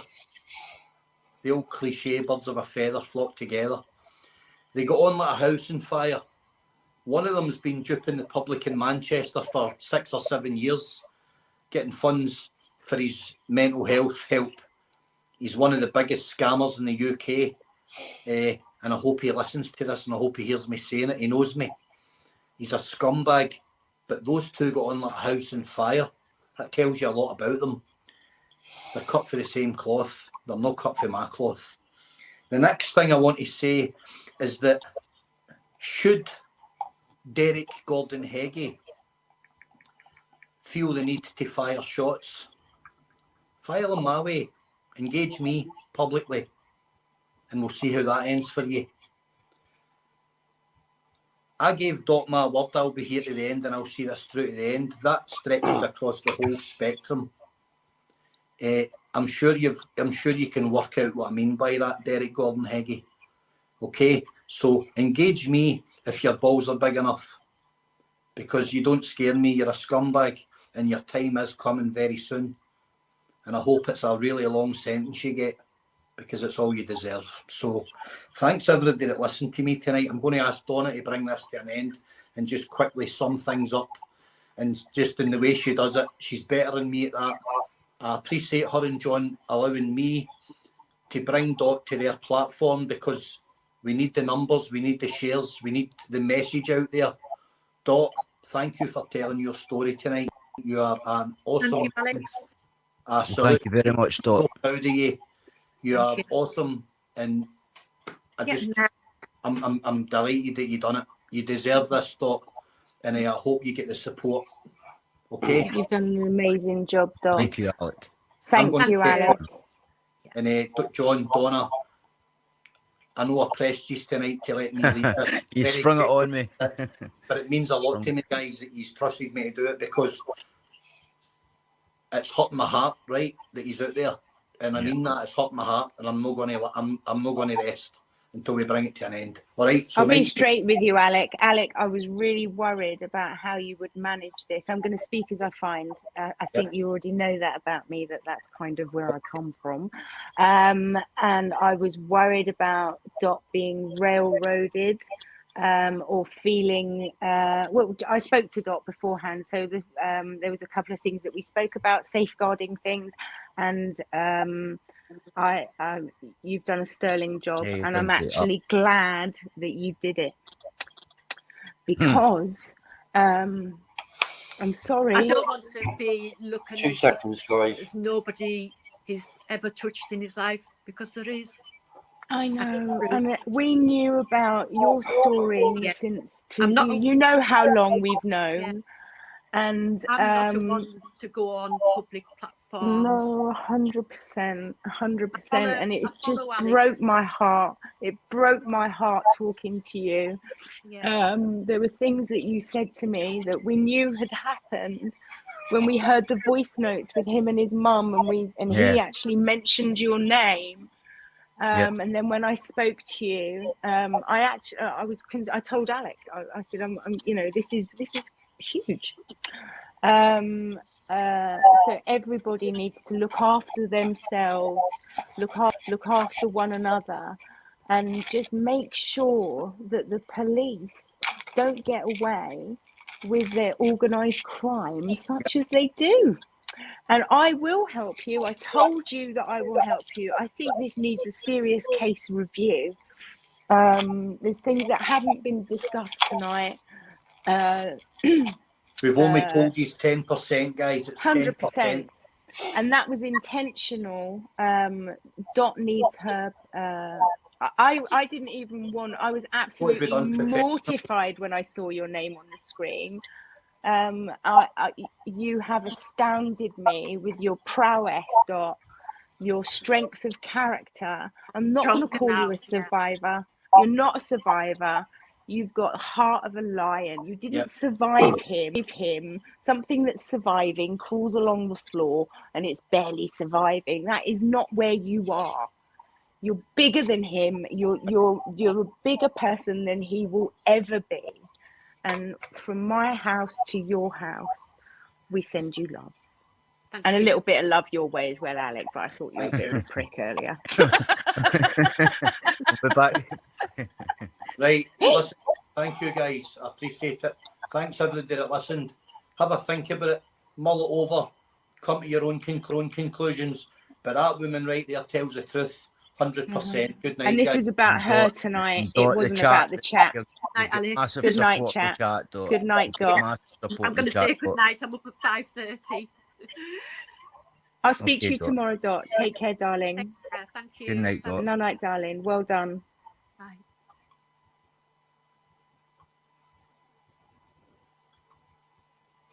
Well, what do I say, people?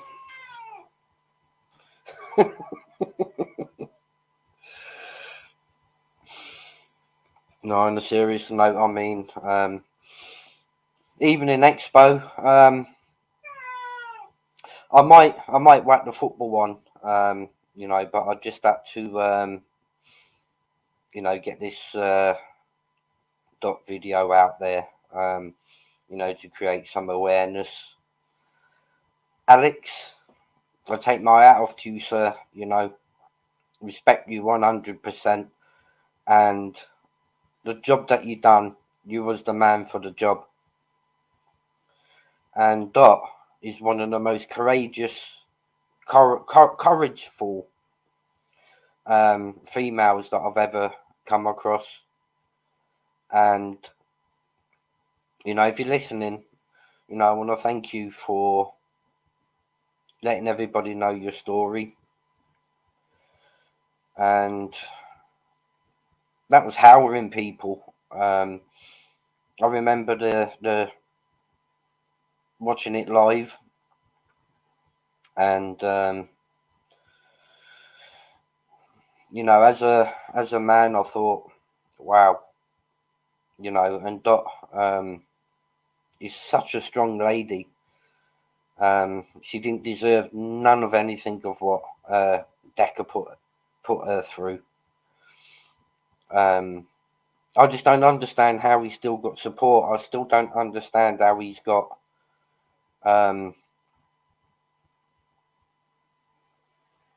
so much support behind him still. It's just, it's, you know, it's beyond my thinking capability. Alex, what can I say? You know, I've got so much love and respect for you. You know, I need to get in contact with you, actually. So I'll have to drop you a message later on.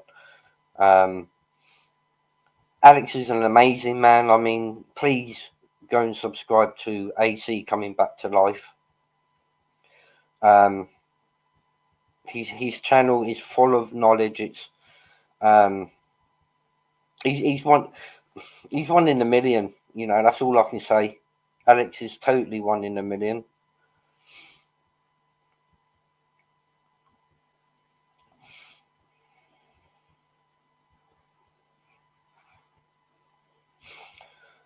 Share this far and wide, people. You know, the message needs to get out there for the awareness that I've been doing this week, and you know, I had to do a reaction video on Dot's story, because for some reason when I put the full video up before, YouTube's took it down. So I found myself having to you know, get it back out there for the public knowledge. The more that can share this far and wide, maybe the more people that can see and, you know, stop themselves from getting involved with this monster.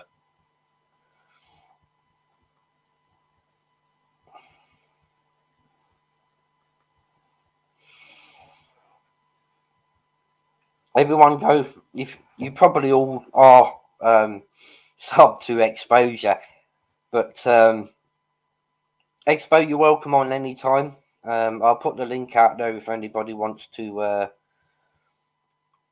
jump on.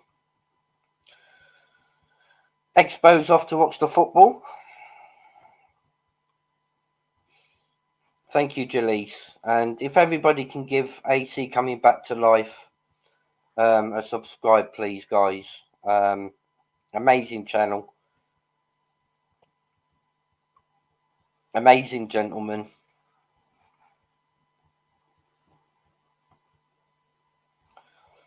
Not sure who that was, but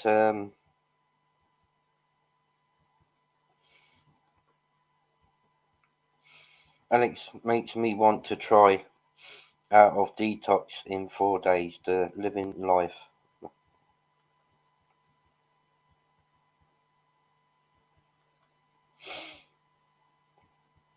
Other people deserve this more than me. I'm just very lucky.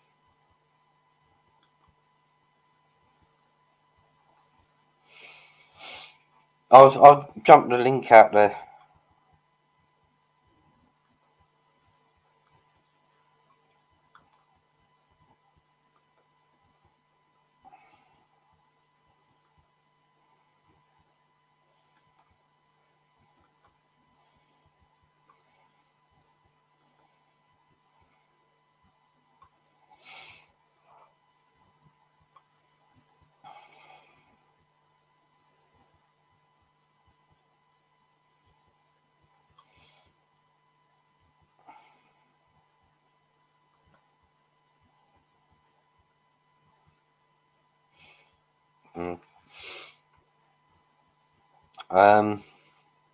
Yeah, what I was about to say, he's a gentleman.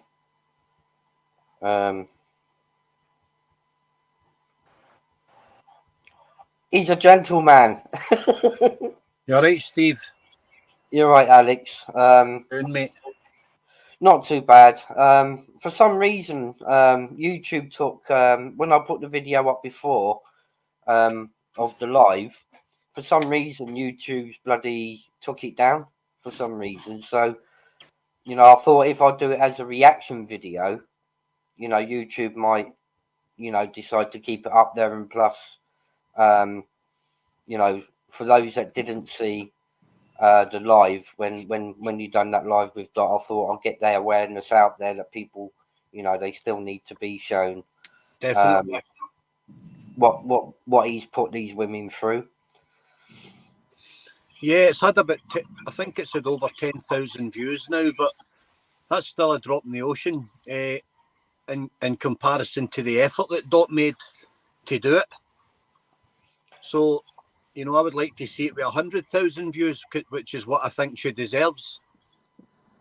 Because, you know, the greatest ally of evil is silence. If you say and do nothing and look the other way, then evil's always going to prevail, isn't it? So if we continue to look the other way and give people like HEGGIE a pass and say nothing and do nothing, you know, lately his rhetoric has been violence. Every single accusation or finger pointed at him is levelled and met with violence, threats of violence. He loves telling men that they can't fight sleep. But yeah, isn't it? He's going to have a rude awakening, Steve. You turned up at his door. Yeah, but all irrelevant. He's going to have a rude awakening very soon. I'm hoping he can allow his arrogance to nullify the remaining brain cells that he has, you know, as much as he wants. It's his arrogance that's going to be his undoing. It'll be a fight that he's never been in his life. Not a comfortable experience. That's the language that he will understand. That's the language that will show the depth of the man. The depth of the man is always shown when you're at your weakest hour. That's when your true caliber's shown.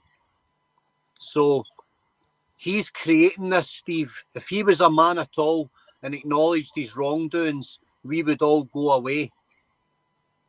But as he's making a mockery of us and a mockery of the people that he's abused, we're not going to go anywhere. We're not fearful of him. I hope he sees this. He doesn't scare me in the slightest, not one iota. I've met scary men at times in my life. He doesn't qualify. So good on you for sharing the story again and getting it out there. And I hope people keep sharing Dot's story because it deserves more coverage. And people that have suffered, females in particular that have suffered at the hands of extreme abusers, deserve a platform, they deserve a voice. And it's up to the good guys among us, yourself included, to offer those platforms in any way at all, no matter how small their platforms are. We're only minnows in the YouTube world, but we are there for them. And we'll never ever be in fear of people like him. Never. Is the link for the full video of that? Have you got that on your channel? Have you, Alex? I'm no good with that kind of stuff, Steve. You need to speak to John for that. Humble. I could ask him to send me it, but I'm hoping. I mean, if I can get a link to the video, I can put that in the description, and everybody can go over and yeah. And I would ask that people put opinions on other stuff aside, like the hosts. You know what? Everyone gets involved in something that perhaps they shouldn't, but on this particular subject, everybody is genuinely into this for the right reason. Nothing was monetized. Nobody, you know, there was no gain in this other than to offer a platform for Dot. So put judgments aside. I've been judged. I've been trolled. I get trolled because I'm involved in this. That's just part and parcel. When you put your neck in the line, you have to be prepared to accept what comes. So this isn't the only. This is just one of many abuses that I'm here to expose. But it's the way that he conducts his abuse which infuriates me the most. While pertaining to be something else. Right? None of us are angels, Steve. I've certainly not been an angel at times in my life, but no matter where you look in the closet, there will be no domestic violence. There will be no sinister behaviours towards minors, children. There'll be no coercive, manipulative behaviour with females. None of that vile skullduggery. That's out with the normal spectrum of criminality and, you know, being a bit of a Jack the Lad. That's a whole different spectrum. It's deeply sinister, premeditated stuff, and it's not spur of the moment. It's your character. It's your true character coming to light. A dangerous person like that's prepared to throttle the life out of somebody in an open relationship when he doesn't get his own way is a man that's prepared to kill somebody for the very same thing. So anybody that's listening, you know, if you're around that, get as far from it as you can, because it won't get better. I'm a man. Take it from me. Men are capable of lying, and men are capable of saying anything they want. I'm a man. I'll say that with a true heart. If a guy's hurt you once and he's telling you he'll never do it again, I'm telling you, they know he's lying. I've never had the notion to hit a woman or clench my fist and be violent to a female. It's in you. It's in your genetics. It's in your DNA. It's not something that you get to 45 and just start clubbing females. Okay? So if you're around a guy that's done it once, I'm telling you, ladies, he'll do it again. So look after yourselves. You only get one life. All right? See, his spots are never going to change. Alex. Never. No. Can't change. It's your DNA. Just the same as sex offenders with children. They don't get to 40 and get caught by us on a sting and they say it's their first offence, first time they've ever done it. Bullshit. First time we've caught you. You've been doing it your whole life. This is what people need to understand, Steve. There is no repair kit for these types of people. Yeah. There is no, you know, reconciliation, retribution. You know, there's none of that. You don't rehabilitate a paedophile. You demobilise a paedophile. You physically demobilise them. That's what you do with them. They don't rehabilitate. There's not one proven case of any sex offender or rapist or anybody ever been rehabilitated anywhere in the world.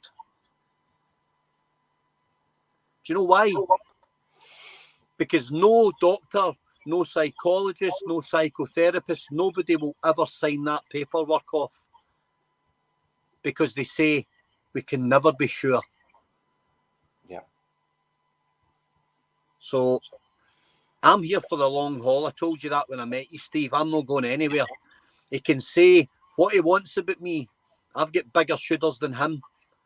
He doesn't faze me in the slightest, and I'm more for him on my worst day. So it's whatever way he wants it with me. I'm not interested in violence. I did it for a living. If I have to do it again, unpaid, then so be it.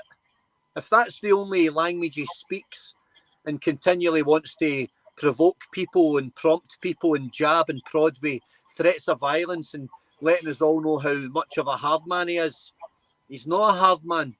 I've met hard men. He's not one of them.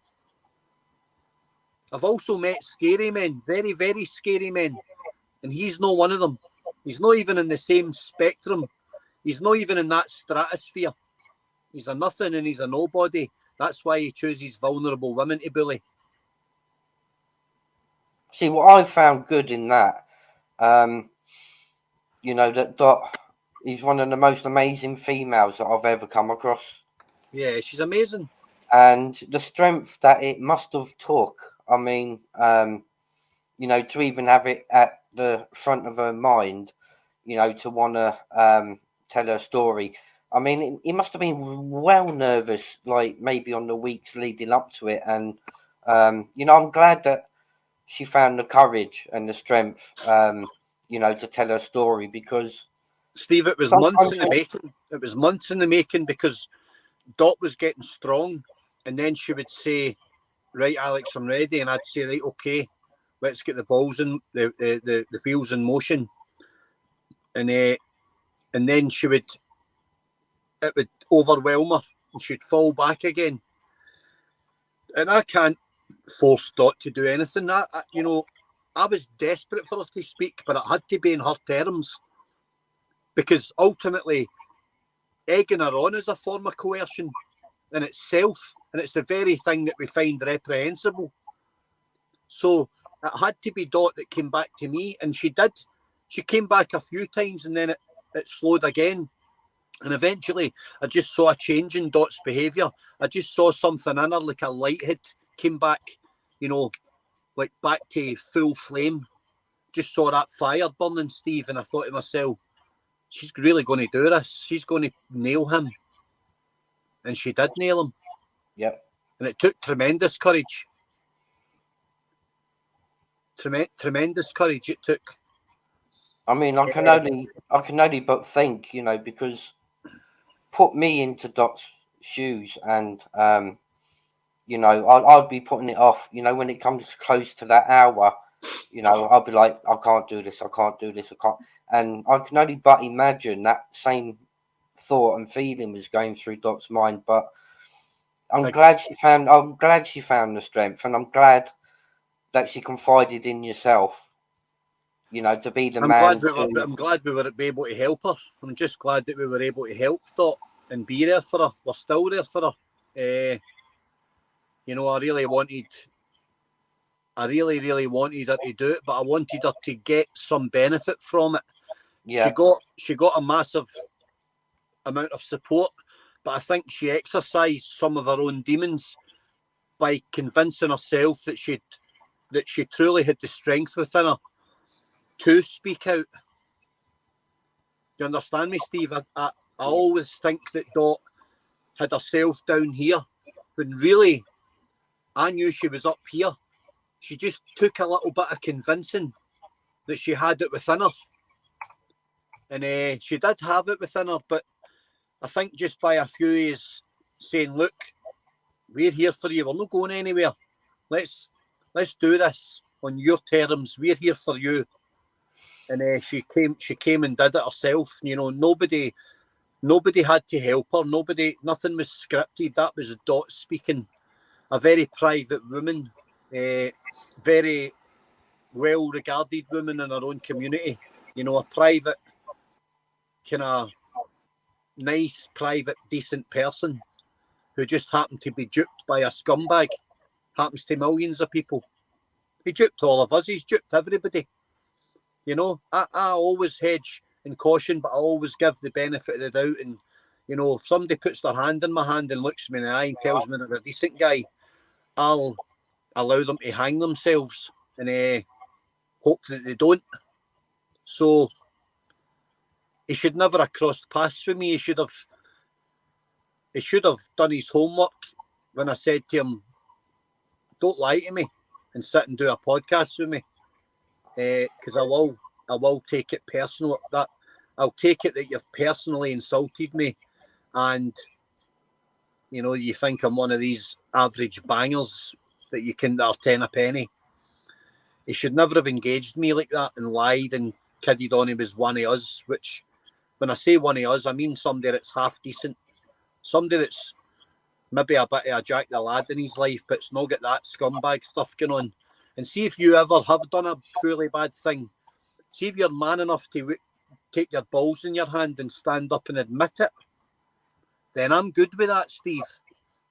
I'm good with the man that's prepared to own his past and admit his mistakes and wear them and rectify them with living correctly and living appropriately and striving to be a better person. What I'm not prepared to accept is somebody that sits and hides and lies and just hopes it's going to go away. Because all he's doing is hoping that we run out of gas. I've never run out of gas in my life. I'm not going to start now. He wants us to just give him a pass. Hence his daily sympathy videos. You know, me. He's not even once has he admitted one single thing, but he slipped up yesterday. He slipped up yesterday because in all these other videos he's been telling us that these two apparent rape allegations were fantasy and never happened. But yesterday, in the heat of his diatribe, he inadvertently admitted that yes, he has been questioned for 2 rapes, but they were both NFAs, therefore they don't count. Steve, I know a lot of bad men. I know some of the most notorious criminals in Scotland. I don't know any man that's been questioned twice for rape. Let alone once. I don't know anybody, not even once. None of my pals, none of my mates that were crooks back in the day were ever questioned for a rape. They despise rapists. Real crooks despise rapists. Yep. They're in a whole different league. It's a whole different type of crime. And he admitted that he's been questioned not once but twice. See the fact that he admitted it? That tells you that he was in a police station getting quizzed for raping a female, not once but twice. I don't care what the outcome is. Analytics and criminal statistics, the Criminal Statistics Office will tell you that less than 2% of rapes ever result in conviction by trial, by jury. It's round about 1.6%, which is horrific for women. Now, he's easily, the odds are massively in your favour, right? Massively in your favour of getting a bye if you rape a woman. Certain criminals know that. They know that a woman's not got a leg to stand on. It's your word against theirs. And he was busy last night telling people in his video that the police took both their phones and checked the messages and let me go because there was no case to answer. No. That's not the outcome. The outcome is you weren't unlucky enough, or whatever way you view it, to incriminate yourself with text messages because you're a sneaky fly bastard. Excuse my language. But that's all he done there. The fact is, he made a massive statement last night, and I hope that people noticed it. He admitted that he's been questioned twice in his life for rape. Steve, see the day I'm questioned once for rape, I will banish myself to a desert island, regardless of the outcome. I will remove myself from all public everything. If I was questioned legitimately because a woman legitimately made a statement of rape against me, I would be fucking horrified. And he wasn't. He was just lying there, massaging his ego as usual, with his sweaty, stinking vests on, you know, showing half his torso off, which he's always doing. It's always about the show. You know, dress decently when you come on social media. Cover yourself up. Cover yourself up and be a man. Be an appropriate man. Put some clothing on. Don't be coming on all half-dressed, showing off, lying in a bed with your chest out and your nipples out, showing off. Fucking creep. Listen, he's know my views on him. You know exactly what he is. We all know what he is. And if you don't, if you're still deluded enough to think he's a decent guy, I'd ask people one question. Would you trust him babysitting your daughter? I think we got a visitor. Right? Because listen, Steve, if I had a daughter at 14 or 15 that was developed, I would not allow him to babysit my daughter. I wouldn't allow my daughter to be in the same room as him. And I know some men that I would trust with my children, and he is way at the end of the line. So I don't want to keep going on about it, right? I get angry. It infuriates me that he's out here in the public eye, kidding on he's something he's not. Doesn't ever admit that he's ever done a single wrong thing in his life. We've all made mistakes, Steve. I've made dozens of mistakes. I can admit them. But he's never done one wrong thing in his life. He's been an angel his whole life. Hi, Claire. How you doing? I'm good. I'm all right. I'm listening. You good? Yeah, I'm all right. How are you? Obviously a bit. Thanks. Not a bit anything. But yeah, I was listening. It's a difficult one, isn't it? Yeah, it's a tricky one. It is, because you don't really know. I think you. I'm talking about. You know where to start on something like that. All we can do is keep chipping away collectively. The greatest crime that any of us can commit is to know and do absolutely nothing. Well, okay, yeah, that's the thing, isn't it?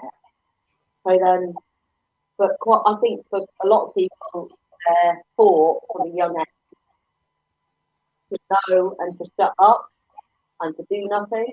Yeah. And that, I think that's. Can you hear me all right, by the way? It's coming through my speaker, which I'll take it off. Yeah. Yeah, as children we're all told to, you know. Can you hear me better now? Yeah, that's a bit better. The sound was a Okay. wee bit back. Like, I think, like, you just nailed it then. Like, I think one thing that you've, like, my ears pricked up, like, of the last 10 minutes chat is, I understand what you're talking about. And I think the issue comes down to, it's never, like, we could go after perpetrators of this problem till we're blue in the face. Like, we've got this problem. It's always going to be a problem. Like, till we're extinct, we're going to have these freaks. We're going to have these weirdos, right? So if we want a solution to this problem, then it's got to be, the solution has to be found within you and me and my children and your children. Like, that's the only way this is going to stop, because we can't, you can lobotomize people, you can, like, tear their brains out, and you can castrate them, you can do whatever you fucking want to them, but there's fucking weirdos everywhere. Do you see where I'm coming from? So I think, without sounding like a proper lefty, because I'm not, I feel like I'm so far from the left, it's unreal. But, like, I feel like the issue starts with, and I'm not saying the issue is with the victims, but what I'm saying is empower. Like, I've not had a completely blemish-free life from these sort of wankers. You know, I'm not going to come on here and start telling you all about my story, but I know that the answer is, I was never taught, not that my parents neglected me or my parents faulted, but I was never taught that that was not okay. Do you know what I mean? To be used, to be manipulated. You know, I know what's right and wrong, but it needed to go a little bit further, and it never did. And I think, had it have gone a little bit further, and I look at mates of mine who are now succeeding, who are not doing particularly, you know, they're not feminists, they're not fucking, like, you know, they're doing normal jobs, but they're when I say succeeding, I mean they're not falling to pieces in life. Do you know what I mean? They're stable. They're able to look after their family. They're able to do they're able to do their fucking washing. They're able to get up and have a shower every morning. You know, that's winning for me. And I feel like where it should start is an education, not just amongst, I'm sick of it always being about, let's educate our men. Like, it shouldn't be. It should be educate our women, to educate our men, to educate our women. Do you know what I mean? Like, what's acceptable and what's not? And I feel like that's where we're going wrong. I don't know. I don't know everything. I'm not a martyr by any means, but Well, that's where it's got to start. Like I guess what I'm saying is it's hopeless going after. We could talk all night about these sickos, but like actually none of us are sick. Anyone in this chat now that's joining this chat is not a sicko, and let's break the chain. I guess we all know there's probably a weirdo living 2 doors down from us all. I don't know. See what I think now. What's happening down here in Shropshire? Because of all the grooming gang situation that's been going on, they've started introducing in the schools now as a recommendation from the independent report of the inquiry, the awareness of abuse into schools as like part of the curriculum. I think that's a good move. To be honest with you. 100%. Oh my God, yeah, completely. But it is, but with like I think a lot of people will be like, God, what the fuck has our society come to? Like where we have to do this shit, but we do. We have to do it. Like, and I know it's gonna hurt some people to think that their children are in a class where they have to learn about grooming gangs and shit like that, but it's our reality today, isn't it? Before you teach kids about the dangers of grooming and online grooming, you have to actually have an authority and a government that's readily admitting that there's a problem. Yes. The reason it will never be part of the education syllabus or any education spectrum is because no one has got the balls to admit there's a problem. But then at the same time, Alex, like at the same time, Alex, what we ultimately want, like, let's be honest here, we're talking to a bunch of fuckwit MPs, yeah, who never get anything done. So let's just fuck them off and do it ourselves. Like, how long are we going to wait? Like, for fuck's sake, we went through, I'm not going to try and get all political here, but like the whole country voted for out the EU. We all have issues with immigration. Has anything changed with immigration? No. Like, actually, we could get the government on board. It doesn't mean they're going to actually fucking do anything.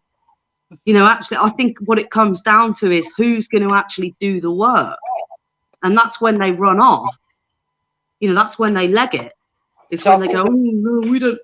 All they care about is votes. They're all fucking plastic. Do you know what I mean? They're all just fake anyway. I think the remedy for DECCA, though, is jail. He needs to get behind that fucking door. I'm praying, and I have done for the past couple of weeks, that in January, that's exactly where he goes, behind that metal door. I won't even, to be honest, I'm not even like, I'm not talking about DECCA. I'm like, who's he in the big scheme of things? Like, he's just one of many, One of tens of thousands. And with like, I understand what you're saying. Like, I don't mean to, like, I'm not like minimizing whatever's going on with him. I don't know him, and I'm not following all this shit. But I know that's just one example of thousands, and I'm talking on a more general front here. But anyway, I didn't mean to get it all heavy. It's a major problem, right? But listen, we can talk all we want, right? We could. The thing is, my own personal agenda is perhaps not very widespread known. I'm looking to petition Parliament to dedicate immediate remand for first-time child sex groomers, online sex offenders. I want immediate remand for the very first interaction that you make with a child.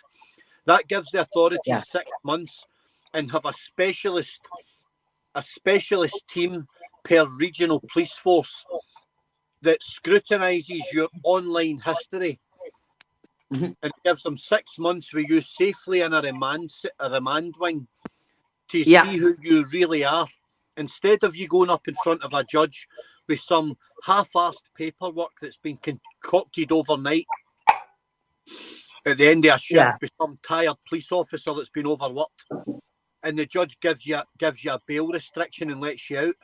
Because a lot of the guys that we catch and a lot of the guys I view online are second and third and fourth time offenders who are back online, Claire, the very next day they get out from bail, grooming children again. Unbelievable, yeah. Right, now, which is outrageous, really, isn't it? The audacity of them when they've been... It's outrageous, but it's happening. Yeah, and it shows that they're not scared, really, doesn't it? No, it shows that they're not... deterrent. They feel like they're lawless a bit, yeah. There's no deterrent. Yeah, okay, that sounds... I mean, to the average Joe, I think everybody probably assumes that once you're nicked, once you're caught doing it once, you're already remanded. People probably already assume that you're already remanded. Yeah. But it's news to me that they're probably booked in and then sent off on their merry little pedo way. Yep. You know, and I think that alone is probably... I mean, it's come as a surprise to me, you telling me that now. Like, I don't know that. Who would know that? You know, like, so that sounds like a plan. For most online groomers, they have to really offend. The cases I look at, and I've been looking at cases for years now, most of them have to offend usually about 4 times, if not 5, before they'll be remanded for the first time. Right, okay. So it's not like one strike, you're out. They're allowed about 4 or 5 strikes before they'll actually get a remand. And it can Which is incredible, really, isn't it? That's 4 or 5 strikes of talking to a child before they'll actually be in pen. Don't find it incredible, Claire. Don't be surprised by that at all. It's shocking, though. But who in the chat thinks that is like that? For me, is a surprise. Like, does anyone else feel that surprising? Like, no, I had no idea. No, it's not surprising in the slightest. The Crown Prosecution Services do not view sexual crime against children seriously.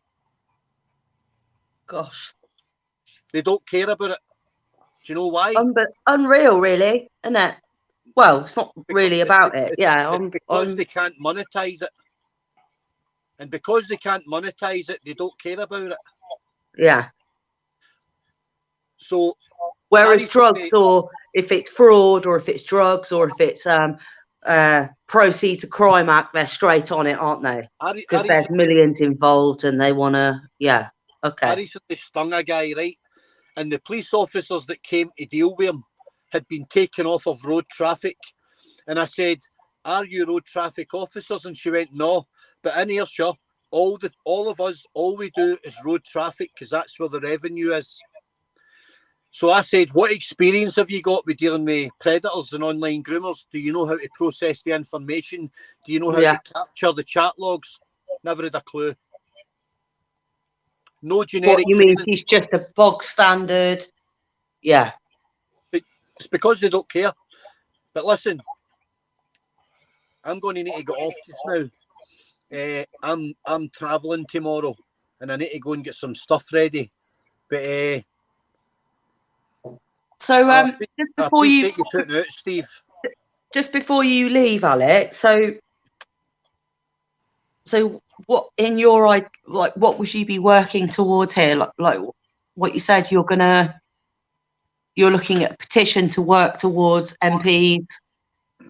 Get it up in front of Parliament and have the Law Society change laws and give immediate remand to first-time child sex offenders. There can't be any well, I'm 100% behind you on it, and if you wanna, most people say that, but no one's doing anything about it, Claire. It's all just well, chat. if you want to get our heads together, then I'm up for it. And if that means raise a petition in the South of England where you are, raise a petition in your own area and petition your own MPs to get this spoken about in Parliament. Okay, sound all right. I'm on it. MPs, it starts with your regional MPs, and you have to petition them to discuss it in Parliament, and they have to actually have a passion about it and be serious about it. One of our elected MPs is my next door neighbour. Well, grab him then and ask him why there's not an immediate remand Yeah. for first-time offenders against And children. but he's a good bloke. He's an ex-school teacher. He's friends with David Attenborough. Cracks out the champagne at Christmas, mate. You know, he's that sort of geezer. You'll find out how good a bloke he is. You'll find out yeah, how I good think a I bloke could. he is when you put it on him, all right? Yeah, we'll see. We'll see if he cracks out the champagne then, shall we? Yeah, good luck with that. I bet he won't. I know that none of them's interested. Well, we'll see. We'll see. Okay. Right, All right. take it easy. And you, mate. Nice Right, talking to you. Night, Steve. Take it easy, right? And you too, sir. Bye-bye. No, night. Cheers Take for coming care. on. Yeah, I mean, I've been covering a lot about the grooming gangs in my hometown. Oh no, don't get me started And- on that, mate. And It's a to be whole honest new with you, subject for me. and to be honest with you, I mean, I ended up in the thick of it because my sister was given evidence against a group of Pakistani perpetrators, and the reason What's your first name? Sorry, I don't even know. Steve. Steve. Sorry, Steve. Sorry, carry on. Yeah, and now how I got involved, I mean, to the extent what I'm doing now to cover it. My sister was given evidence up in court against 5 perpetrators for her friend who was the survivor. And they decided to take it upon themselves to do homework on me. Bearing in mind, see, I come from Shropshire, originally I was from going to London. ask whereabouts. What city in Shropshire are you from? Telford. Okay. See, I was born and bred in Coventry. I'm 36 years old now, but when I was 21, I left Coventry because I was being groomed. So I was groomed from the ages, and when you were having that interview with your last interview, I was relating to everything they were saying. And let's put it like this, I was a promiscuous girl anyway in my teens. I didn't take much encouragement, but I certainly was involved with that. It was a Pakistani gang. It was more than one. I was also involved with Cash for Crash. They also had me doing a car crash fraud with them and all sorts of shit when I was 19, 20 years old. So technically I was an adult, but you know, at the end of the day, I was a baby. Do you know what I mean? These lads were in their 30s, and I ended up getting pinched for a couple of things and treated like a full-blown adult, you know. But I do stuff like when I first got to know him, he got taken inside, and I'd take weed into jail for him, and I'd be taking watches inside for it, all sorts of shit. You know, sorry, Steve, talking over you. No, it's fine. I mean, but yeah, I'm not. I've got. Sorry, carry on. Sorry, I'm terrible. You carry on. You've got a message. No, you just got to tell me to shut up. Right, carry on. No, you carry on. No, you carry on. I was listening to you. You were telling me about your sis. Yeah. So basically, she was given evidence against this grooming gang members on behalf of her best friend, who was a survivor, a victim, and became the survivor. And basically, what they'd done, they got all the knowledge about me, where I lived, family members, where I work. And basically, what happened was 5 of them turned up at my place of work, and they wanted a meeting with me as such. But what they tried to do was intimidate me enough to put pressure on my sister not to go to court to give evidence. But it never turned out that way because I had so much support behind me. They came the first time, and I basically told them where all to go. And 4 weeks before the trial, they came back to my place of work. They didn't do enough homework, on what's surrounding me. working with the biggest Indian family in Telford. You know, it could have turned into a turf war as such. But on the second meeting, you know, I said to him straight, you stay clear of me, my family, my sister, and any victims, you know, that are going to court. What did I'm confused. What did they want from you then? Were you in the business? Were you they basically a little wanted bit to naughty then, or intimidate what? it. They wanted to put pressure on me to stop my sister from going to court to give evidence. So they're basically trying to lean on me. So you weren't up to no good or nothing like that then. No, I mean, I'm a straight up guy. They wanted. So it was all about your sister had this. I'm not saying, not minimising it. I'm just saying, like, so you weren't up to no good or nothing. They just thought, God, aren't they fucking cunts? Like, I mean, well, see, they've killed 3 people in Telford to keep them silent. 3 young girls. I can imagine. Like, I just assumed. Oh, sorry. Right. Yeah. Sorry. Carry on. I mean, this is what these children are up against. You know, they put pressure on the family. They intimidate, they threaten, they abuse the families if they don't get their own way, and that's what led to the 3 murders. And they tried to make a statistic out of me, so I go running back to my sister and say, "Oh, don't go to court. You know, don't give evidence." But you know, unfortunately for them, they went to court. My sister turned up. The other witnesses turned up, and subsequently they ended up getting found guilty, and they each received between 8 and 9 years apiece. And this is how the groomers work. You know, they work with threatening the vulnerable people. How do you feel about that? Like 8 or 9 years each, what's that? They'll serve what? To me, it's not good 3 enough. and a half, probably. To me, it's not good enough. And I've spoken to my MP, Lucy Allen. Well, if they serve 3 and a half, what they're going to do? They're going to come out skint, get straight back in touch with who they were before, and carry on doing what they were doing before. See, I've spoken to my MP, Lucy Allen, over this, and I've said that the sentencing guidelines need to change, because what the victims and survivors go through, right, is for the rest of their life. It's always going to be with them. So I put it across to my MP that in cases like this, these perpetrators need life inside, because the survivors have to live with it for the rest of their life, you know, and that's till their last breath. It's always going to be with them, to the abuse that they received. Yeah. Now, I feel the sentence needs to be. But also,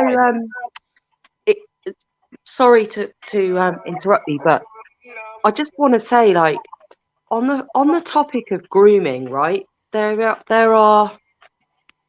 is a huge, massive degree of consequence. Let's put it like that. So you might be, okay, how am I going to say this? So, okay, instead of consequence, outcome. So, like, for example, if you stab someone 20 times, right, and they die, your sentence is going to be significantly higher than if you stab someone and they survived. Yeah? But you still carried out that same act. And so when you look at, do you understand what I'm saying? So when you look at a situation with grooming, then,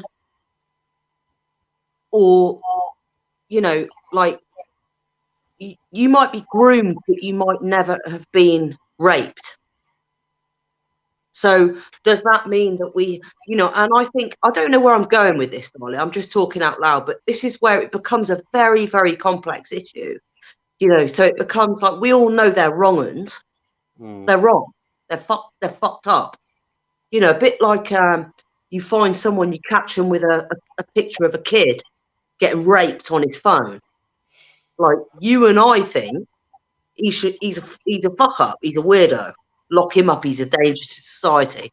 give him 15 years minimum. Like, he'd probably get 6 months community service. You know what I mean? Oh, no, he's legged it. Oh, no. Guys, am I that bad? Have I scared him off? Right, we'll have to chat then. Not saying that the chat's like a second. It's just difficult when you're on the panel. You don't have a little chat box. Just so you guys know. So we can read what you're saying, but we can't type back.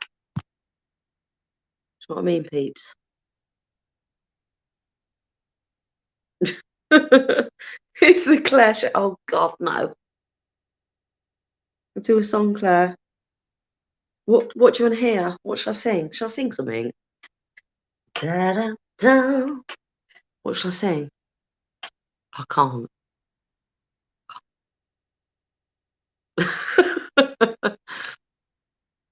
Do you understand where I was going with that, though, chat? Do you know what I mean? No? No? Yes? No? Maybe? Well, I thought I was talking sense.